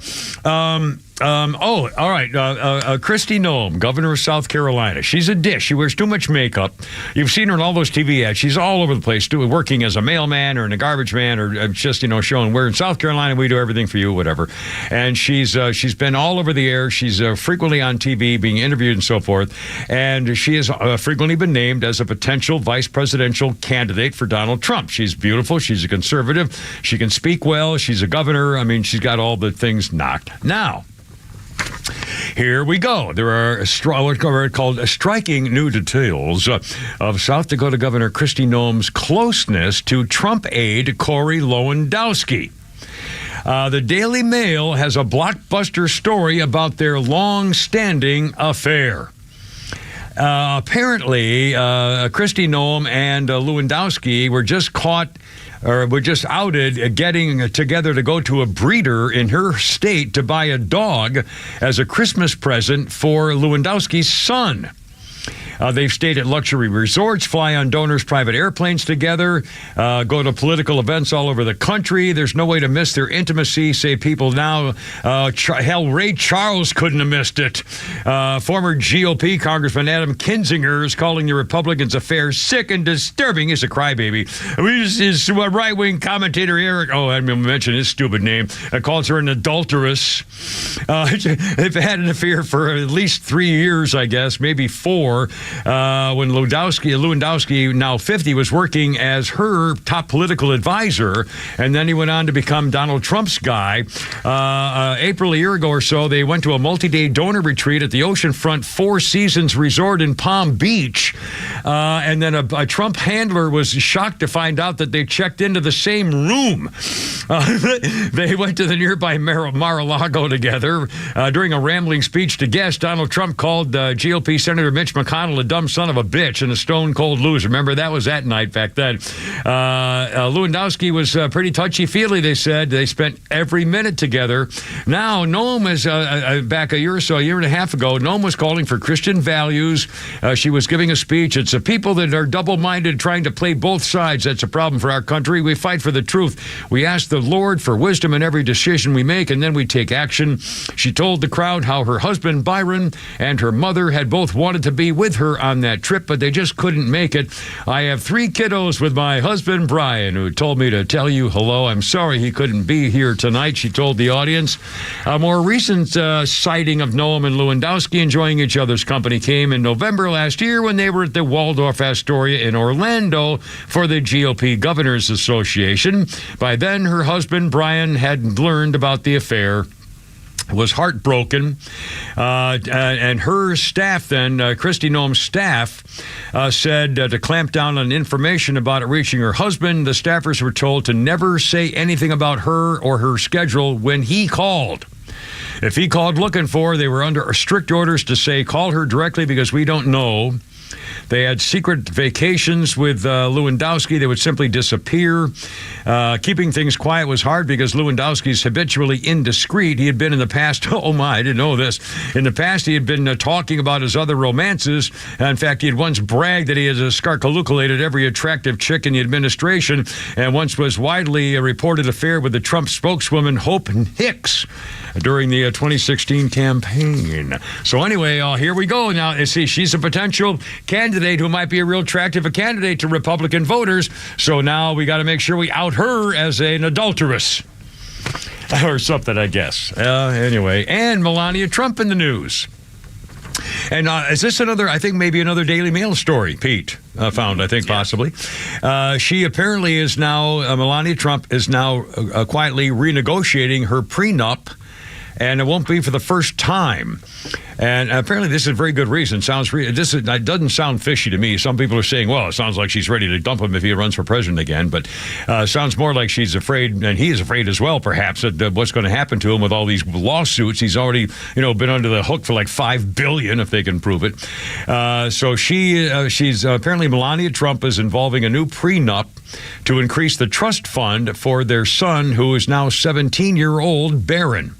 And they want to make sure that when he turns 18, he's not going to get cheated out of his inheritance because of the battles that Donald Trump's going through. Melania is 53. Barron turns 18 in March, the youngest of their 5 children. She wants to provide a more solid future for Melania and Barron in the event of a split as well. But it's not, they say, the source goes on to say, it's not that she's threatening to leave him. It's not it. She has no plans to leave the aspiring president in the second time. But it's an underlying idea. It's an underlying thing. I mean, hell, she's got to cover her butt with the family. She's got 5 kids. One of hers there. She has just Barron, right? Does she have? Isn't that just her only child, right? I believe so. Yeah. He's the youngest one. I'm sure that's true. Anyway, so she's looking for a different prenup. They're building another one in the lab, but that's AI. That's AI for you. Oh, mercy. Oh, speaking of AI, I don't understand any of this. Luxury brand Ray-Ban. Oh, there! I've told you about my Ray-Ban story, my stupid old man sunglasses. Anyway, Ray-Ban, oh my God. Ray-Ban has gotten together with the so-called Meta and the Martian behind Instagram and Facebook to incorporate AI technology inside sunglasses frames. cameras, microphones, and speakers inside the frames will allow you wearing the sunglasses to ask for information while you're looking at something. If you're on a tour and you say to your sunglasses, when was that building built? It'll freaking tell you. I guess it can look stuff up. Did the Martian have? Do we have a soundbite of the Martian here, Flounder? The Martian? Well, Zuckerberg. Zuckerberg, yeah, right here. Okay, sorry, I mislabeled it. The next generation of Ray-Ban Meta smart glasses. These are the first smart glasses that are built and shipping with Meta AI in them. Starting in the US, you're going to get this state-of-the-art AI that you can interact with hands-free wherever you go. We're going to be issuing a free software update to the glasses that makes them multimodal. So the glasses are going to be able to understand what you're looking at when you ask them questions. So if you want to know what the building is that you're standing in front of, or if you want to translate a sign that's in front of you to know what it's saying, or if you need help fixing this sad leaky faucet, you can basically just talk to Meta AI and look at it, and it'll walk you through it step by step how to do it. Okay. Well, what this is, basically, it's an updated Siri where you, instead of asking your phone and having to deal with that, you can deal straight through the glasses. It just speeds up the process with a higher processing AI. Well, but it is, I mean, it is kind of amazing when you're as you're walking, you could have your eyeglasses, describe the scenes as you're going along. I mean, it's not. I mean, it's just in real time. I mean, if I'm sitting here now and I pick up my phone and I ask Siri a question, I'm sitting here and she gives me the answer. But he's talking about you walking down a street and having your eyeglasses talk to you and what you want to ask questions as you're walking when you're seeing something. I mean, that's pretty freaking remarkable in live camera time while the camera is feeding information into some technology iBot thing in your and that's finding the information and then relaying it in somebody's voice that they've programmed in there back to you in like a trillionth of a second. He's made a few skips here. What he could have done is says, okay, we're putting this in your phone, and you can basically point the camera at something and do the same thing. Well, he skipped a few steps and got it right into your sunglasses. But, I mean, this is unbelievable. I mean, can you imagine? But they will also know exactly where you're going, every step you take, and they'll know everything you ask it and everything you look at. That's right, and they're going to keep it in a little file. Oh, yeah. So the FBI one day is going to say, hey, can you tell me if he was looking at the building that he later bombed in 2027? Oh, yeah, AI says we got the video of him looking at the building and asking all about it, Your Honor. And they're going to sell all that information in Las Vegas to the highest bidder about that information about you, and it's usually the Chinese. He says here, let's see, tour guides are afraid of it, but apparently the devices will allow the chatbots to have personality and tailored to specialize in certain subjects like traveling and to give you instant feedback. Question, so if you go, let's say you went to Italy or somewhere and you wanted to wear those to sightsee, would you use it then? Yes, and they would translate the language from Italian into English too, by the way. And you do something like that when you go into a museum and take the tour. You don't need that tour anymore. Yep, that little tape recorder, you don't need that anymore. 347, the Kimmer, Pete, and Flounder. Here you go. Look out. All right.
Need some Kool-Aid, baby. They got a whole lot of something going on there. The Led Zeppelin. I'm going to give it to you, baby. I'll stand by. There it goes now. A whole lot of Led Zeppelin on this day, 1971. The last night of their first ever Japanese tour, Led Zeppelin appeared at Osaka Festival Hall. Near the end of the set, the group played a medley of songs during an extended version of Whole Lotta Love, including Let That Boy Boogie, I Gotta Know, Twist and Shout, Fortune Teller, Good Time, Bad Times, and You Shook Me. 71, Led Zeppelin. I missed that whole genre of music in the 70s. It went right by me. It's only me and Joan the Kimmer with Pete Davis and Flounder, 451. I forgot to tell you hello and how you doing. Quick birthday, a fellow named Mackenzie Crook. You may not know the name, but you probably know the guy. You might. Mackenzie Crook is 52. He was the guy in the Pirates of the Caribbean movies who keeps losing his fake eye. He was also one of the wildlings Jon Snow met on the other side of the wall on Game of Thrones. Mackenzie Crook, 52 today. And an historical note, let's see, 1984, a Lou Harris poll named the most beautiful woman in the world.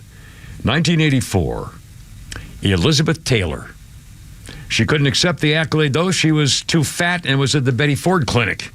You get some of the pounds off there, you'll fat farm. In 84, they said this? 84, they said. Maybe 64, yeah. Or maybe 54. 54, 64. Well, when she was in National Velvet, she was like 12 in 1953 or whatever it was. But, yeah, I mean, she was gorgeous. When she was in, the one Cleopatra, where... the black and white one where they hated each other at the dinner party with her husband... Who's Afraid of Virginia Woolf? Yeah, oh my God. But before, she was kind of sneaky looking in that one because they made her up bad and she was too fat. Suddenly but still, last summer. Oh my God. And Cleopatra, all of them. She was just gorgeous. Wouldn't Butterfield 8 or whatever it was? Wasn't that my the other? Dad thought that was my dad's, celebrity crush. Was oh yeah, she was a beautiful woman. Let's see. Oh, mercy. There we are. Now we're talking. It's 4:53. We have Funders Foundies coming up, and holy crap, it's everything. But here's Pete's tweets. Remember we spoke about Rolling Stones bassist Bill Wyman's proclivity for younger women? Younger women, yeah. And in a bizarre way, including his son involved with it, too, wasn't it? Was that a different thing? Yeah. At age 52, Bill married 18-year-old Mandy Smith. 18. And 52 and 18.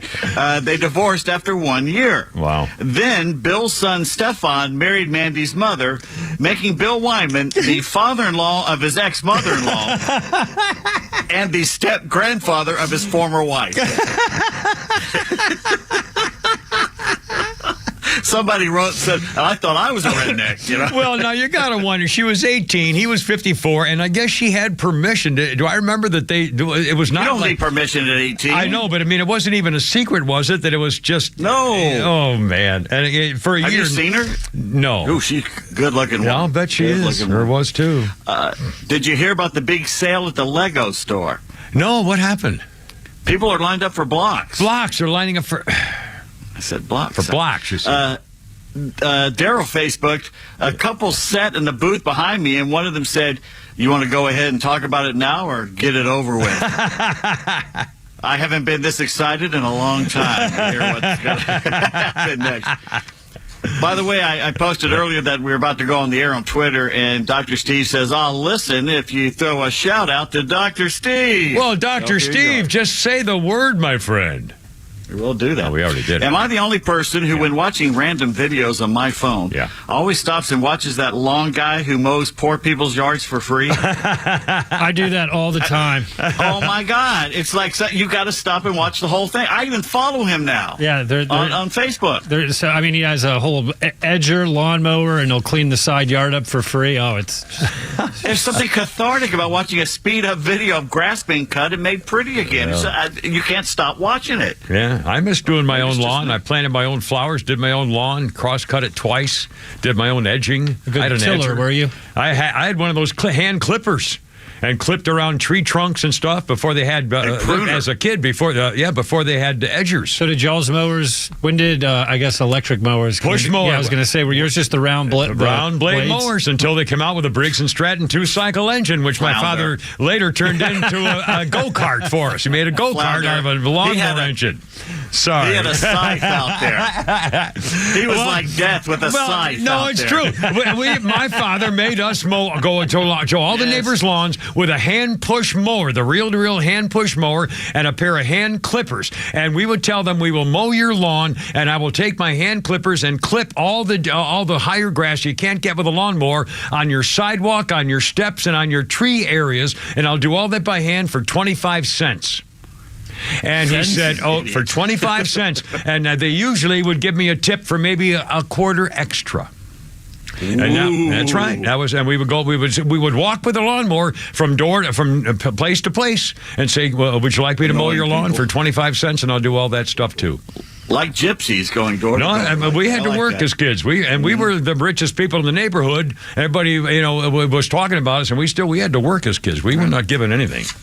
We were given everything. I'm sorry. We were given everything, but we also had to work for everything too. Sorry. The man who invented the stop sign, the pedestrian crosswalk, the traffic circle, the one-way street, the taxi stand, and safety islands, William Eno, never learned to drive. Wait a minute. He invented all of that? He did. Say that again. I missed my having. The what? Traffic. The stop sign, pedestrian crosswalk, the traffic circle, the one-way street, the taxi stand, and safety islands. But how did the guy who invented the one-way street, the guy who invented the stop sign? When was all this done? Like 1911? A long time ago. Let's put it that way. Wow. A long time ago. Before people used those hand push mowers. Yeah, long before my day.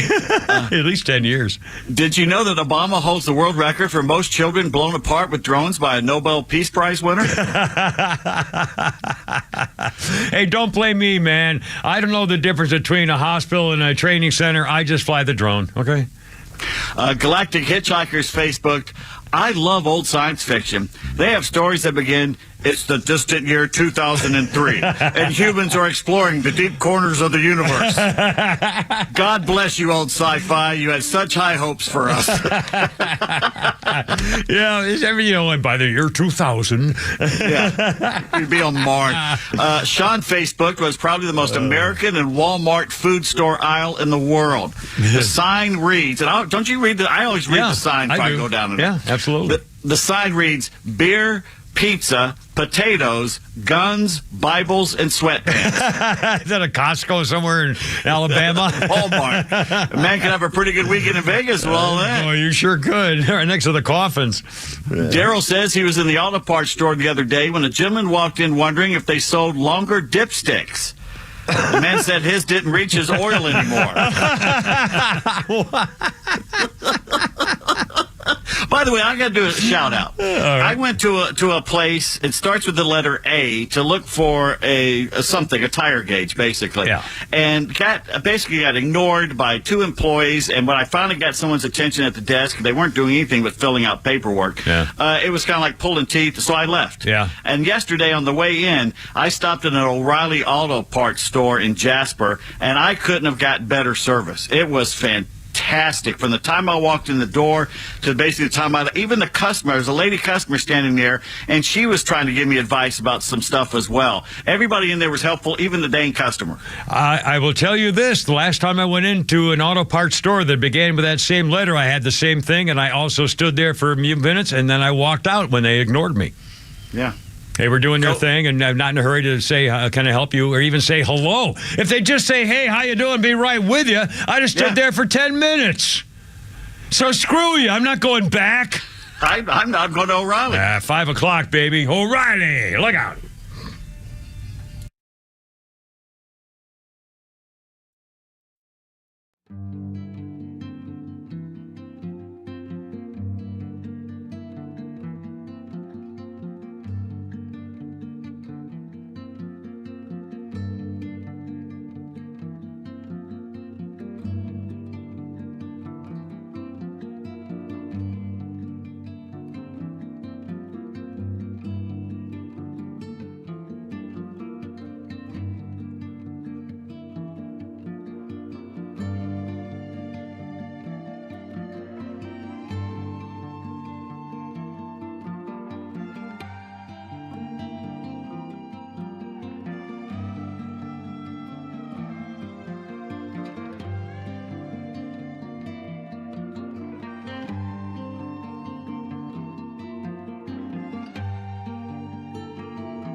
Let's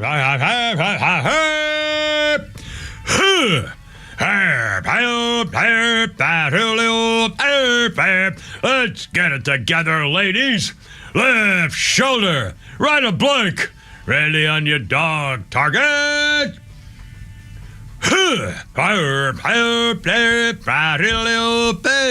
Road guards out. Help there. Look out. It's only me. It's only the Kimmer 503 with Pete Davis and Philander, the mechanical mangler at the controls. Good to have you aboard. If you want to call us, we have a plethora of empty lines right here. 404-741-1230. Yes, 74. Don't be afraid. 741-1230. It's good to have you aboard. It's a beautiful Friday afternoon. Sun's out, and we got a ball game tonight. Pete Davis has Holy Crap at Sports coming up. We're just kind of in a mellow, I don't know, I really like Fridays. It really shouldn't make any difference. Every day's the same. I call it Let It Rip Friday, but every day's the same. But still, it's just nice to, oh, God, I forget now. Hello? How about a comedy bit? There you go. Hello? I didn't like that movie, The Titanic.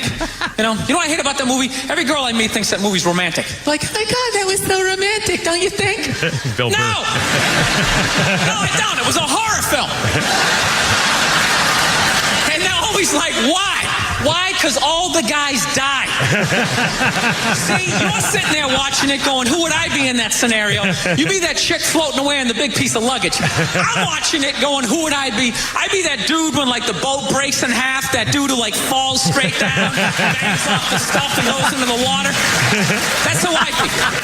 I'd be wearing a tuxedo, not because I wanted to, but you wanted to dress up that night, right? And I'd just be falling the whole way down. I should have humped that chick in first class. Bill Burr.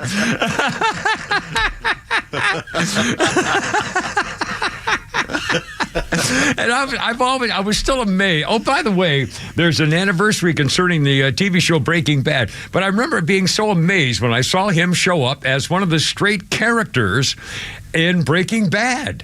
It was just amazing. I mean, he's a very talented guy, I guess, and he seemed to, knew what he was doing. It's kind of cool. Anyway, 405, how you doing? Everybody's fine. 404-741-1230 if you care to join us. But a couple of breaking stories you've probably heard. They've arrested somebody in the Tupac Shakur shooting, 1996, back in Las Vegas, drive-by shooting in a car with Suge Knight. We got 1996. Also, Pete just mentioned, you heard it on the news here too, one of the so-called co-conspirators, Fanny Chicken Liver, the apparent gangland mall, she's got a notch on her bedpost belt right now, baby boy. She's got one of those Trump defendants there and got him to plead guilty to 5 misdemeanors. You white people, oh God, we're coming for you. We're coming for you, God. Give me a break. I did the story about the guy January 6th showing the hypocrisy. One of the prosecutors who tried to get a guy in jail forever in the January 6th thing for walking in and walking around with Nancy Pelosi's lectern. The prosecutor tried to get a guy put in jail forever. That prosecutor himself just got arrested in Florida for stabbing a guy several times in a road rage incident, and he got out of bail that in one day and no conditions other than that for stabbing. And yet the guy who walked around in the podium that this guy prosecuted was given all kinds of conditions, and he's still following from 2 years. Anyway, I'm telling you, it's not one country. And Dianne Feinstein died, 90 years old, and I'm not changing the way I think about her, the way I call her. Dianne Feinstein, I started calling her after that phony Blasey Ford, Humpy Feely woman who came on with that fake letter about how Brett Kavanaugh was a gang leading rape train prep school student who was gang banging his way and raping all the women. And I mean, my God, woman. And of course, it was all a crock. And then they sort of accidentally released it somehow. And so I remember the one time Lindsey Graham showed he had a real pair of balls on him when he said, the people in this room are responsible for this fraudulent attempt to try to blackmail this man and blackball this guy. And then they said, well, Senator Feinstein, that was your staff. She says, oh, no, me. Yeah. What a phony. She would do anything she can to hurt this country, everything the country I love stands for. and it would be for the political power. And she refused to resign, so that the president didn't get the opportunities he wanted to have to get some of his federal judges on the left signed in. Thank goodness. That's one for our side, a good thing. But again, there's just the self-interest about this. And now I can't wait to find out what the idiot Gavin Newsom's going to do. Because he is already, I heard him this afternoon say some time ago, he was asked by a girl reporter, and she said, now, because Carmela Sidepiece, the most shiftless, lazy vice president we've ever had, lost her Senate seat. She was a senator from California. Carmela was the former attorney general of California when she was banging all the guys for political, Willie Brown and all those guys, when she was a side piece for all the Hollywood guys, like the talk show guy. And then she became, got elected in the United States senator because she blew the electorate away with her qualifications. And so she became a United States senator. Then they lost a black girl senator when she became vice president of shiftlessness. So the question was to Governor Newsom, to make up for losing a black woman, are you going to appoint a black woman as the new senator in case Dianne Feinstein ever leaves office, which she now has? And he said yes. Therefore, once again, based not on the content of their character, but on the color of their skin and the whether or not they have a penis or a vagina, they're going to make a decision on the United States Senate the same way they did on vice president, the same way these liberal Democrats did for the Supreme Court. That's 3, based on absolutely unconstitutional grounds for eliminating 94% of the population from getting that job. Joe's on the line. He wants to talk about Kamala. Joe is on the line and wants it. You're talking about it now, baby, because we got Friday Let Her Rip. I love it. Phone calls on a Friday. What could be better? Joe, welcome aboard, man. How's it going? What's up? Okay, it's Corporal Joe from AE. What now? Corporal Joe from AE. Corporal Joe from NIE. All right, then. AE. Corporal Joe AE. I got a bad ear. You talked about AE yesterday. Oh, yeah, that's right. Yes, sir. Oh, welcome. Semper Fi. It took me 10 minutes to figure out where the Citgo station was. Well, me too, my friend. Yeah. It's gone through 3 iterations, and it's 500 feet from my house. Oh, goodness. Anyway, so something on that day. What now? It was a series thrown out that maybe David Newsom will invite Kamala to take the senator seat in California? Well, there's another question. Well, because the Democrats are screwed, what are they going to do? I mean, President does, slime brains is worthless, and Carmela's a joke, so they know that she's not going to win. If they put her on the ticket, as president, it's not going to work. So the theory is, why don't they ask her to go back to being senator? And if she's gracious about doing it, to serve her country that way, and let the party start a whole new ticket to take on Donald Trump or whoever, I think that's a legitimate question. She'll never do it. But doesn't it have to go through the House? No. The process for Gavin Newsom? No, he can just name him. Now, at the next election, the person goes through an election. But if he wants to name, he can name me. I mean, he can name anybody. The same way, by the way, the Catholic Church could elect me as Pope. You don't even have to be Catholic to be a Pope. Let me translate for Joe there what he was saying. Yeah, please do. He's Avondale Estates, and he was talking about the Citgo station that I mentioned yesterday. Okay, Joe, I'm so sorry. I missed part of that. The people was talking about that. That's right. Thank you, Joe. Appreciate it. Anyway, Carmela's not. I can't imagine her doing it, although she might. At some point, they're going to. Can't you imagine, at some point, Barack Hussein Puttitat, who's running the show with Susan Rice and all the rest of them, are going to have to get together with, Carmela's side piece and President No Brains and say, all right, look, we have to come up with a plan here. In fact, I heard, I don't know whether you were listening earlier, people, right before we came on, they had one of the Outkick girls, the little hottie, big, tall, skinny hottie girl, blind chick, who's one of their commentators, was going on saying that she believes Gavin Newsom's going to be the nominee, and it's going to be because he keeps saying, no, I'm not running for president, but they're going to come to him and going to make it so it's impossible that he can't turn it down, as they're going to come to him because they don't have any other choices, and one way to get around it is to have her go back to being senator again. But I can't wait to see what happens, because I think they're screwed. I hope to God, and maybe we'll get some seats back as well as president. I don't know. Let's see. Oh, God, it's 5:13. I can't believe it. Well, the good news is Holy Crap at Sports is coming up. Plus, we still have Skynet and funnies and all kinds of good stuff here with the Kimmer, Pete, and Flounder. And some Traveling music, baby. It's kind of...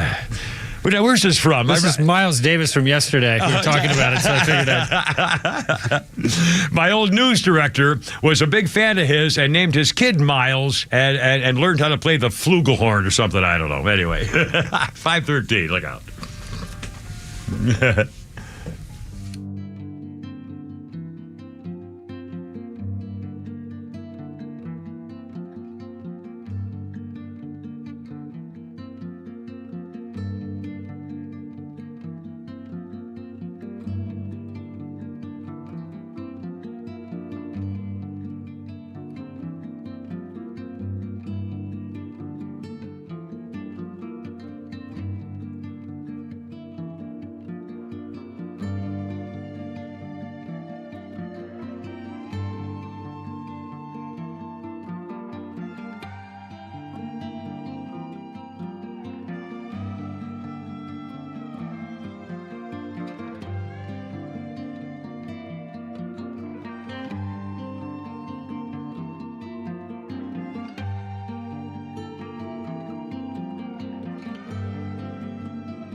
flight with a little teenage Atlanta girl flight. We'll talk about updates at 5:31 with the Giver Pete.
Yeah, boy.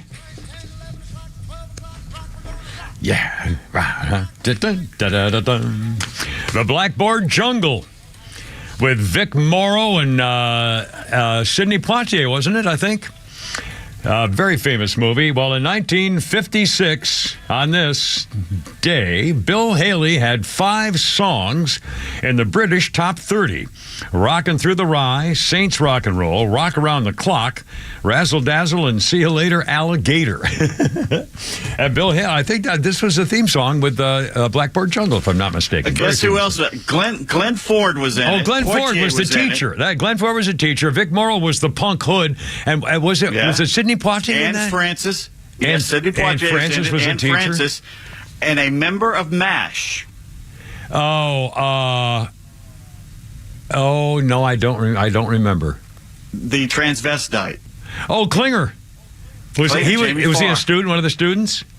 I guess so. He must be one of the students. Hell, because I don't know. Oh, I'll be damned. That's pretty cool. Remember, by the way, Kimmer, Pete, and Flounder, how you doing? 5:35. The other day we were talking about Poland, and I mentioned Lech Walesa. Well, it's his birthday today. He's 80. And we were talking about, I think it was when I was in Vietnam, they were starting to, the Polish were starting. Yeah, so he made it.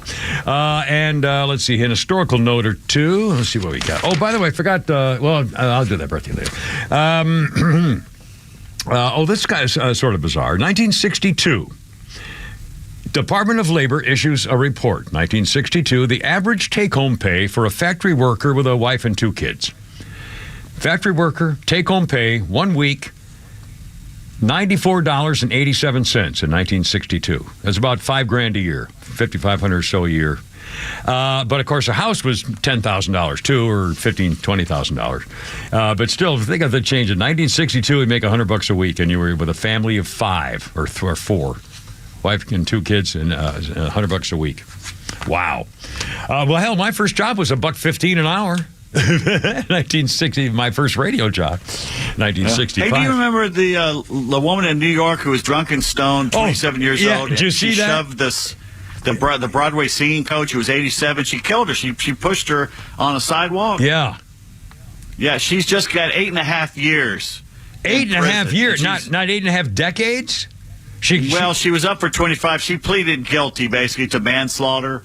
So she's been spent a year at Rikers. What was I forgot what was it a thing or just violence for the heck of it, or was drunk and stoned? And she decided the lady was in her way, so she pushed her and she killed her. By the way, this woman, she is the heiress to a large cesspool draining empire in Long Island. Oh my! They're going to have fun with her. That. Yeah. You're going to remind her of that probably every day when I'm fixing her hair for her. With a swirly or something. And by the way, I just saw a headline pop up.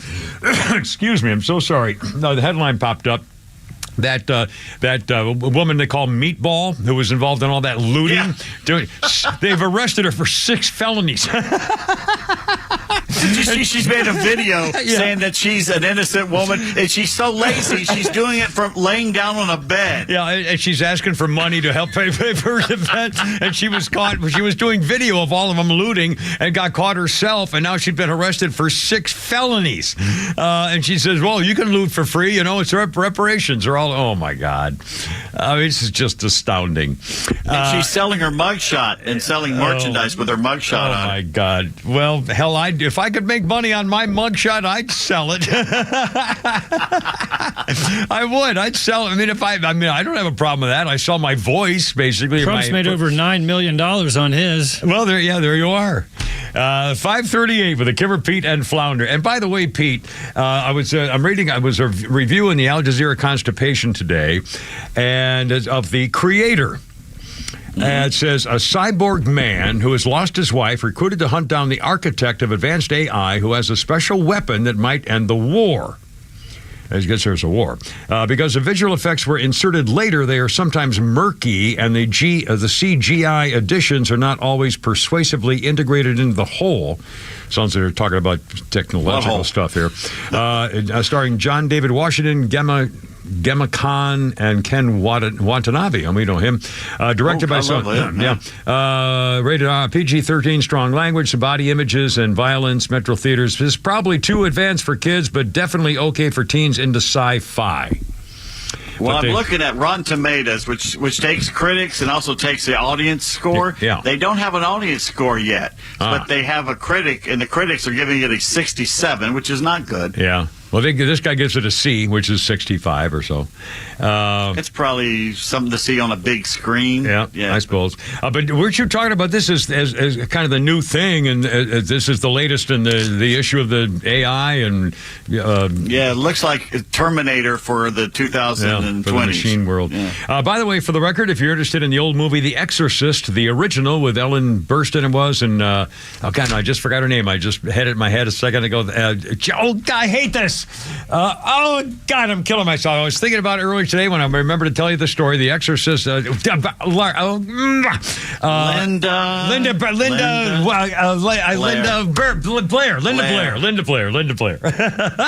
And The Exorcist, that movie is on tonight on A&E or AMC. In 1973 it came out. And again, I saw the movie. Thank you. I saw the movie, I read the book, and I interviewed the director. And so that way, I was all prepared for that thing. But still, I'm not going to watch it. I don't like any part of it.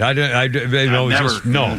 There's actually Russell Crowe's The Pope's Exorcist has just hit, I believe, Netflix, and there's a new Exorcist movie coming out about a young black woman who gets possessed. Really? So, wow. Okay. By the way, our friends at the Babylon Bee are saying the Democrats are criticizing Republicans for wasting their time with this so-called impeachment business.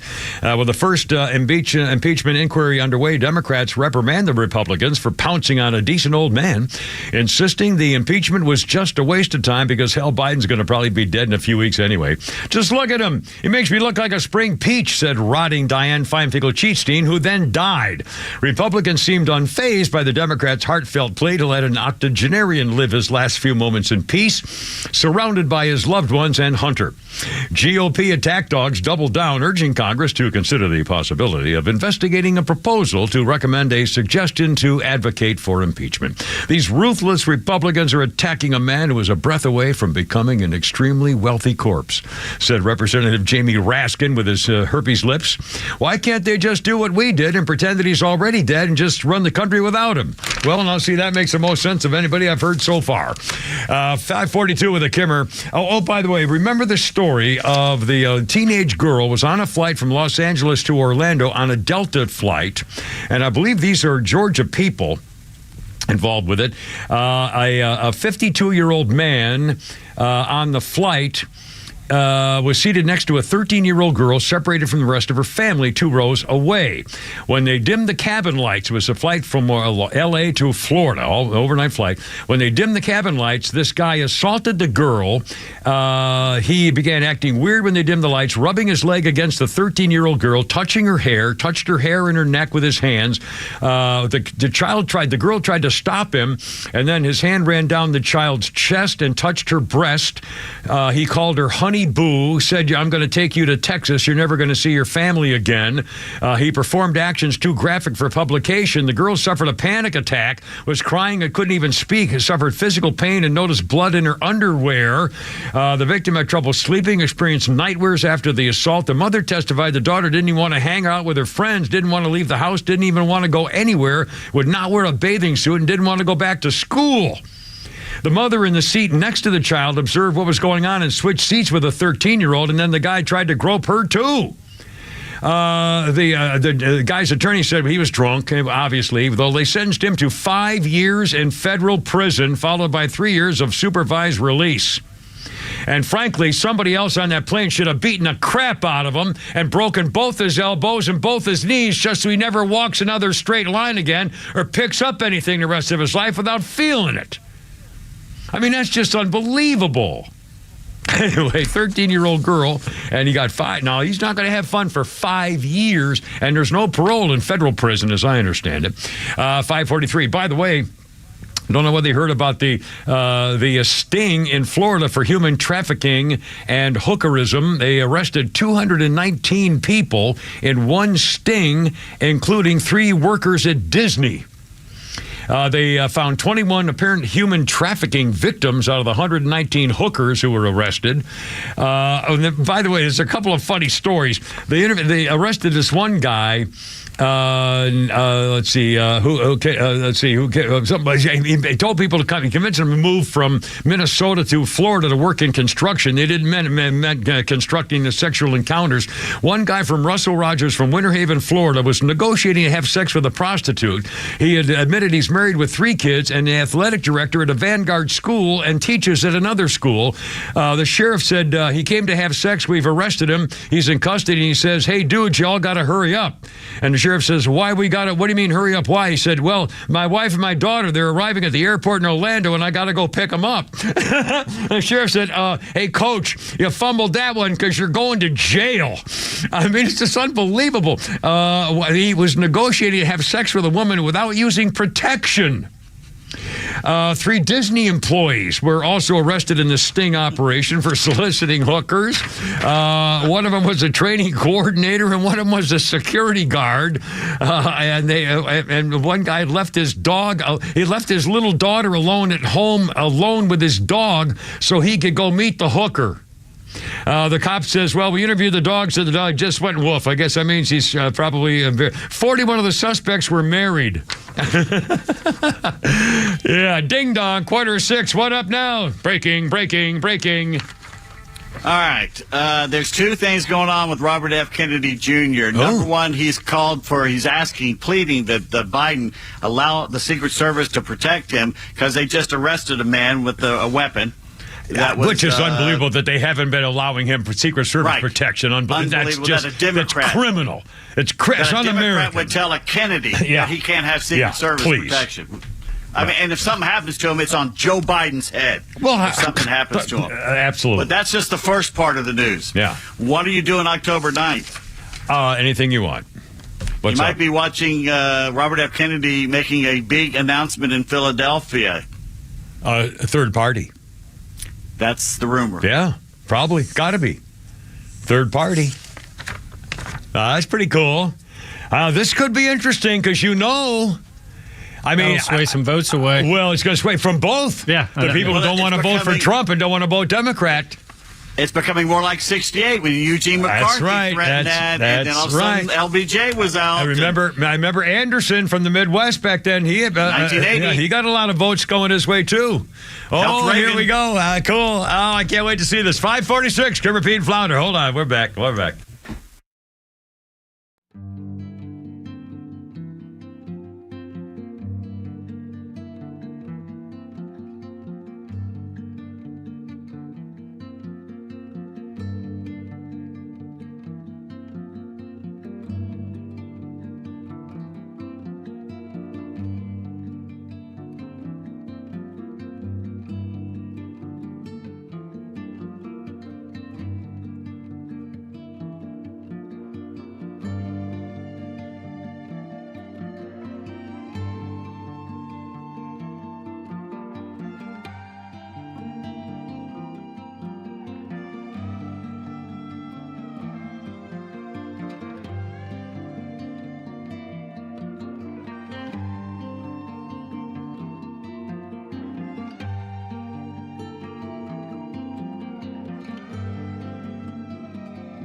and happy, and everybody loved to talk to her because she was so feisty and giggly. Oh, come over and listen to him. And she's just a wonderful, warm personality. But she wasn't very bright, and she couldn't figure out how come they only name hurricanes after girls. I remember having a conversation and going, oh, my God.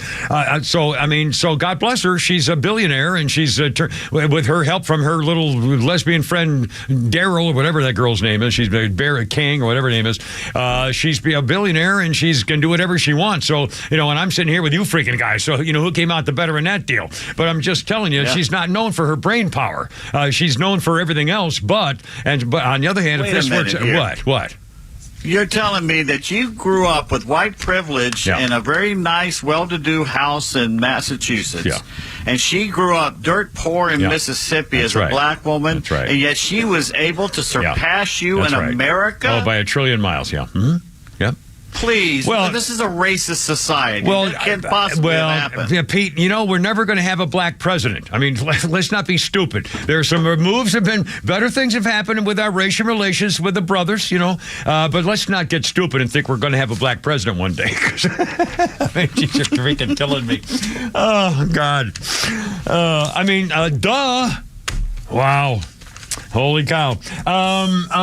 Speaking of chicks. Did you see that? Have you heard about this boy math? Do you even know what that was? I saw it because I was looking it up. You were looking. Somebody said this to us today. Boy math. People have been making fun of what they call girl math. Girl math is where women will come to any kind of conclusion to justify their spending habits, such as a woman, mental gymnastics. A woman will spend an extra $20 online so she doesn't have to pay $5 for delivery. Okay, stuff like that. It's called girl math. Well, the girls have fought back and they've come out with boy math.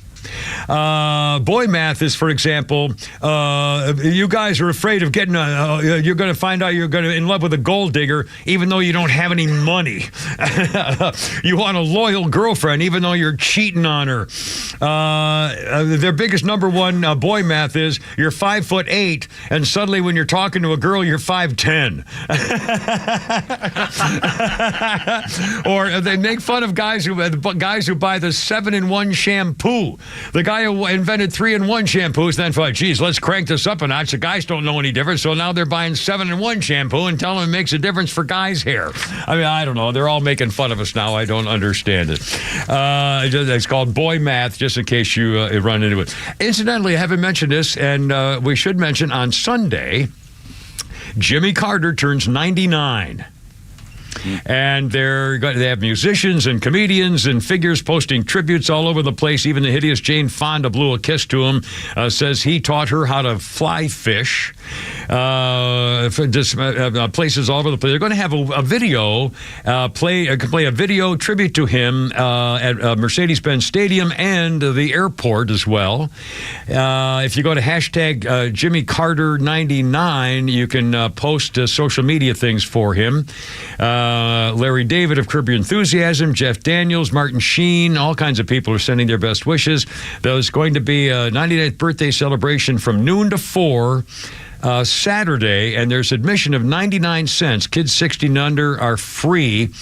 Let's see. And that's at the Jimmy Carter Presidential Library and Museum in Atlanta. 99th birthday celebration, Saturday, noon to 4, if you're interested. 99-cent admission. Anyway, just for the record. Let's see. What else? We're almost out of time, boys. I can't hardly even believe it. Any final thought? What are you doing this weekend? Flounder? I assume Miss Veronica's, Yes, might hit the Braves game tomorrow. So Mike just brought me a couple tickets, so might come back down here and check out some baseball. Excellent. Well, and now that's in a night game, right? Yeah, 7:20 tomorrow. If you want to go hit some balls in the afternoon, if she wants to hit some balls, I'm going to definitely hit balls tomorrow and hot, Sunday. Or is it I think it's like cool? 78 or 80 or something. Anyway, just a thought. Pete, what are you up in the mountains of Macon, my friend? What's happening up there? I'm going to single-handedly dig a 6-foot trench from the front porch all the way down to the creek and back. And you're going to do a 6 foot... I'm going to sit on my ass and watch football. What are you talking about? Saturday football. I mean, again, don't text him. Unless you're saying, holy crap, I can't believe that idiot throw the flag. Then you can text Pete Davis. But then you better be on the same game, because otherwise you're going to have a lot of problems. And again, Travis Kelce and Taylor Swift, here we go again. She's going to be at his game on Sunday. People are going nuts about it. And in fact, by the way, everybody I've seen now is talking about the same kind of conspiracy. They're not really going to be a couple. They're never a couple. This is all a thing for a bunch of different reasons, including possibly the NFL to get women watching football again. And she may be going totally political, and I don't know. It's kind of fun. We'll see what happens. I don't know. I don't know much these days. Oh, my God. It's almost 6 o'clock. God bless America. Thank you, folks. I'm sorry, but guy was down. I'm kind of sympathizing with AA batteries. I'm never included in anything either. But we'll get better. It's almost 6 o'clock. I got to go. You're killing me. Hoorah! Look out.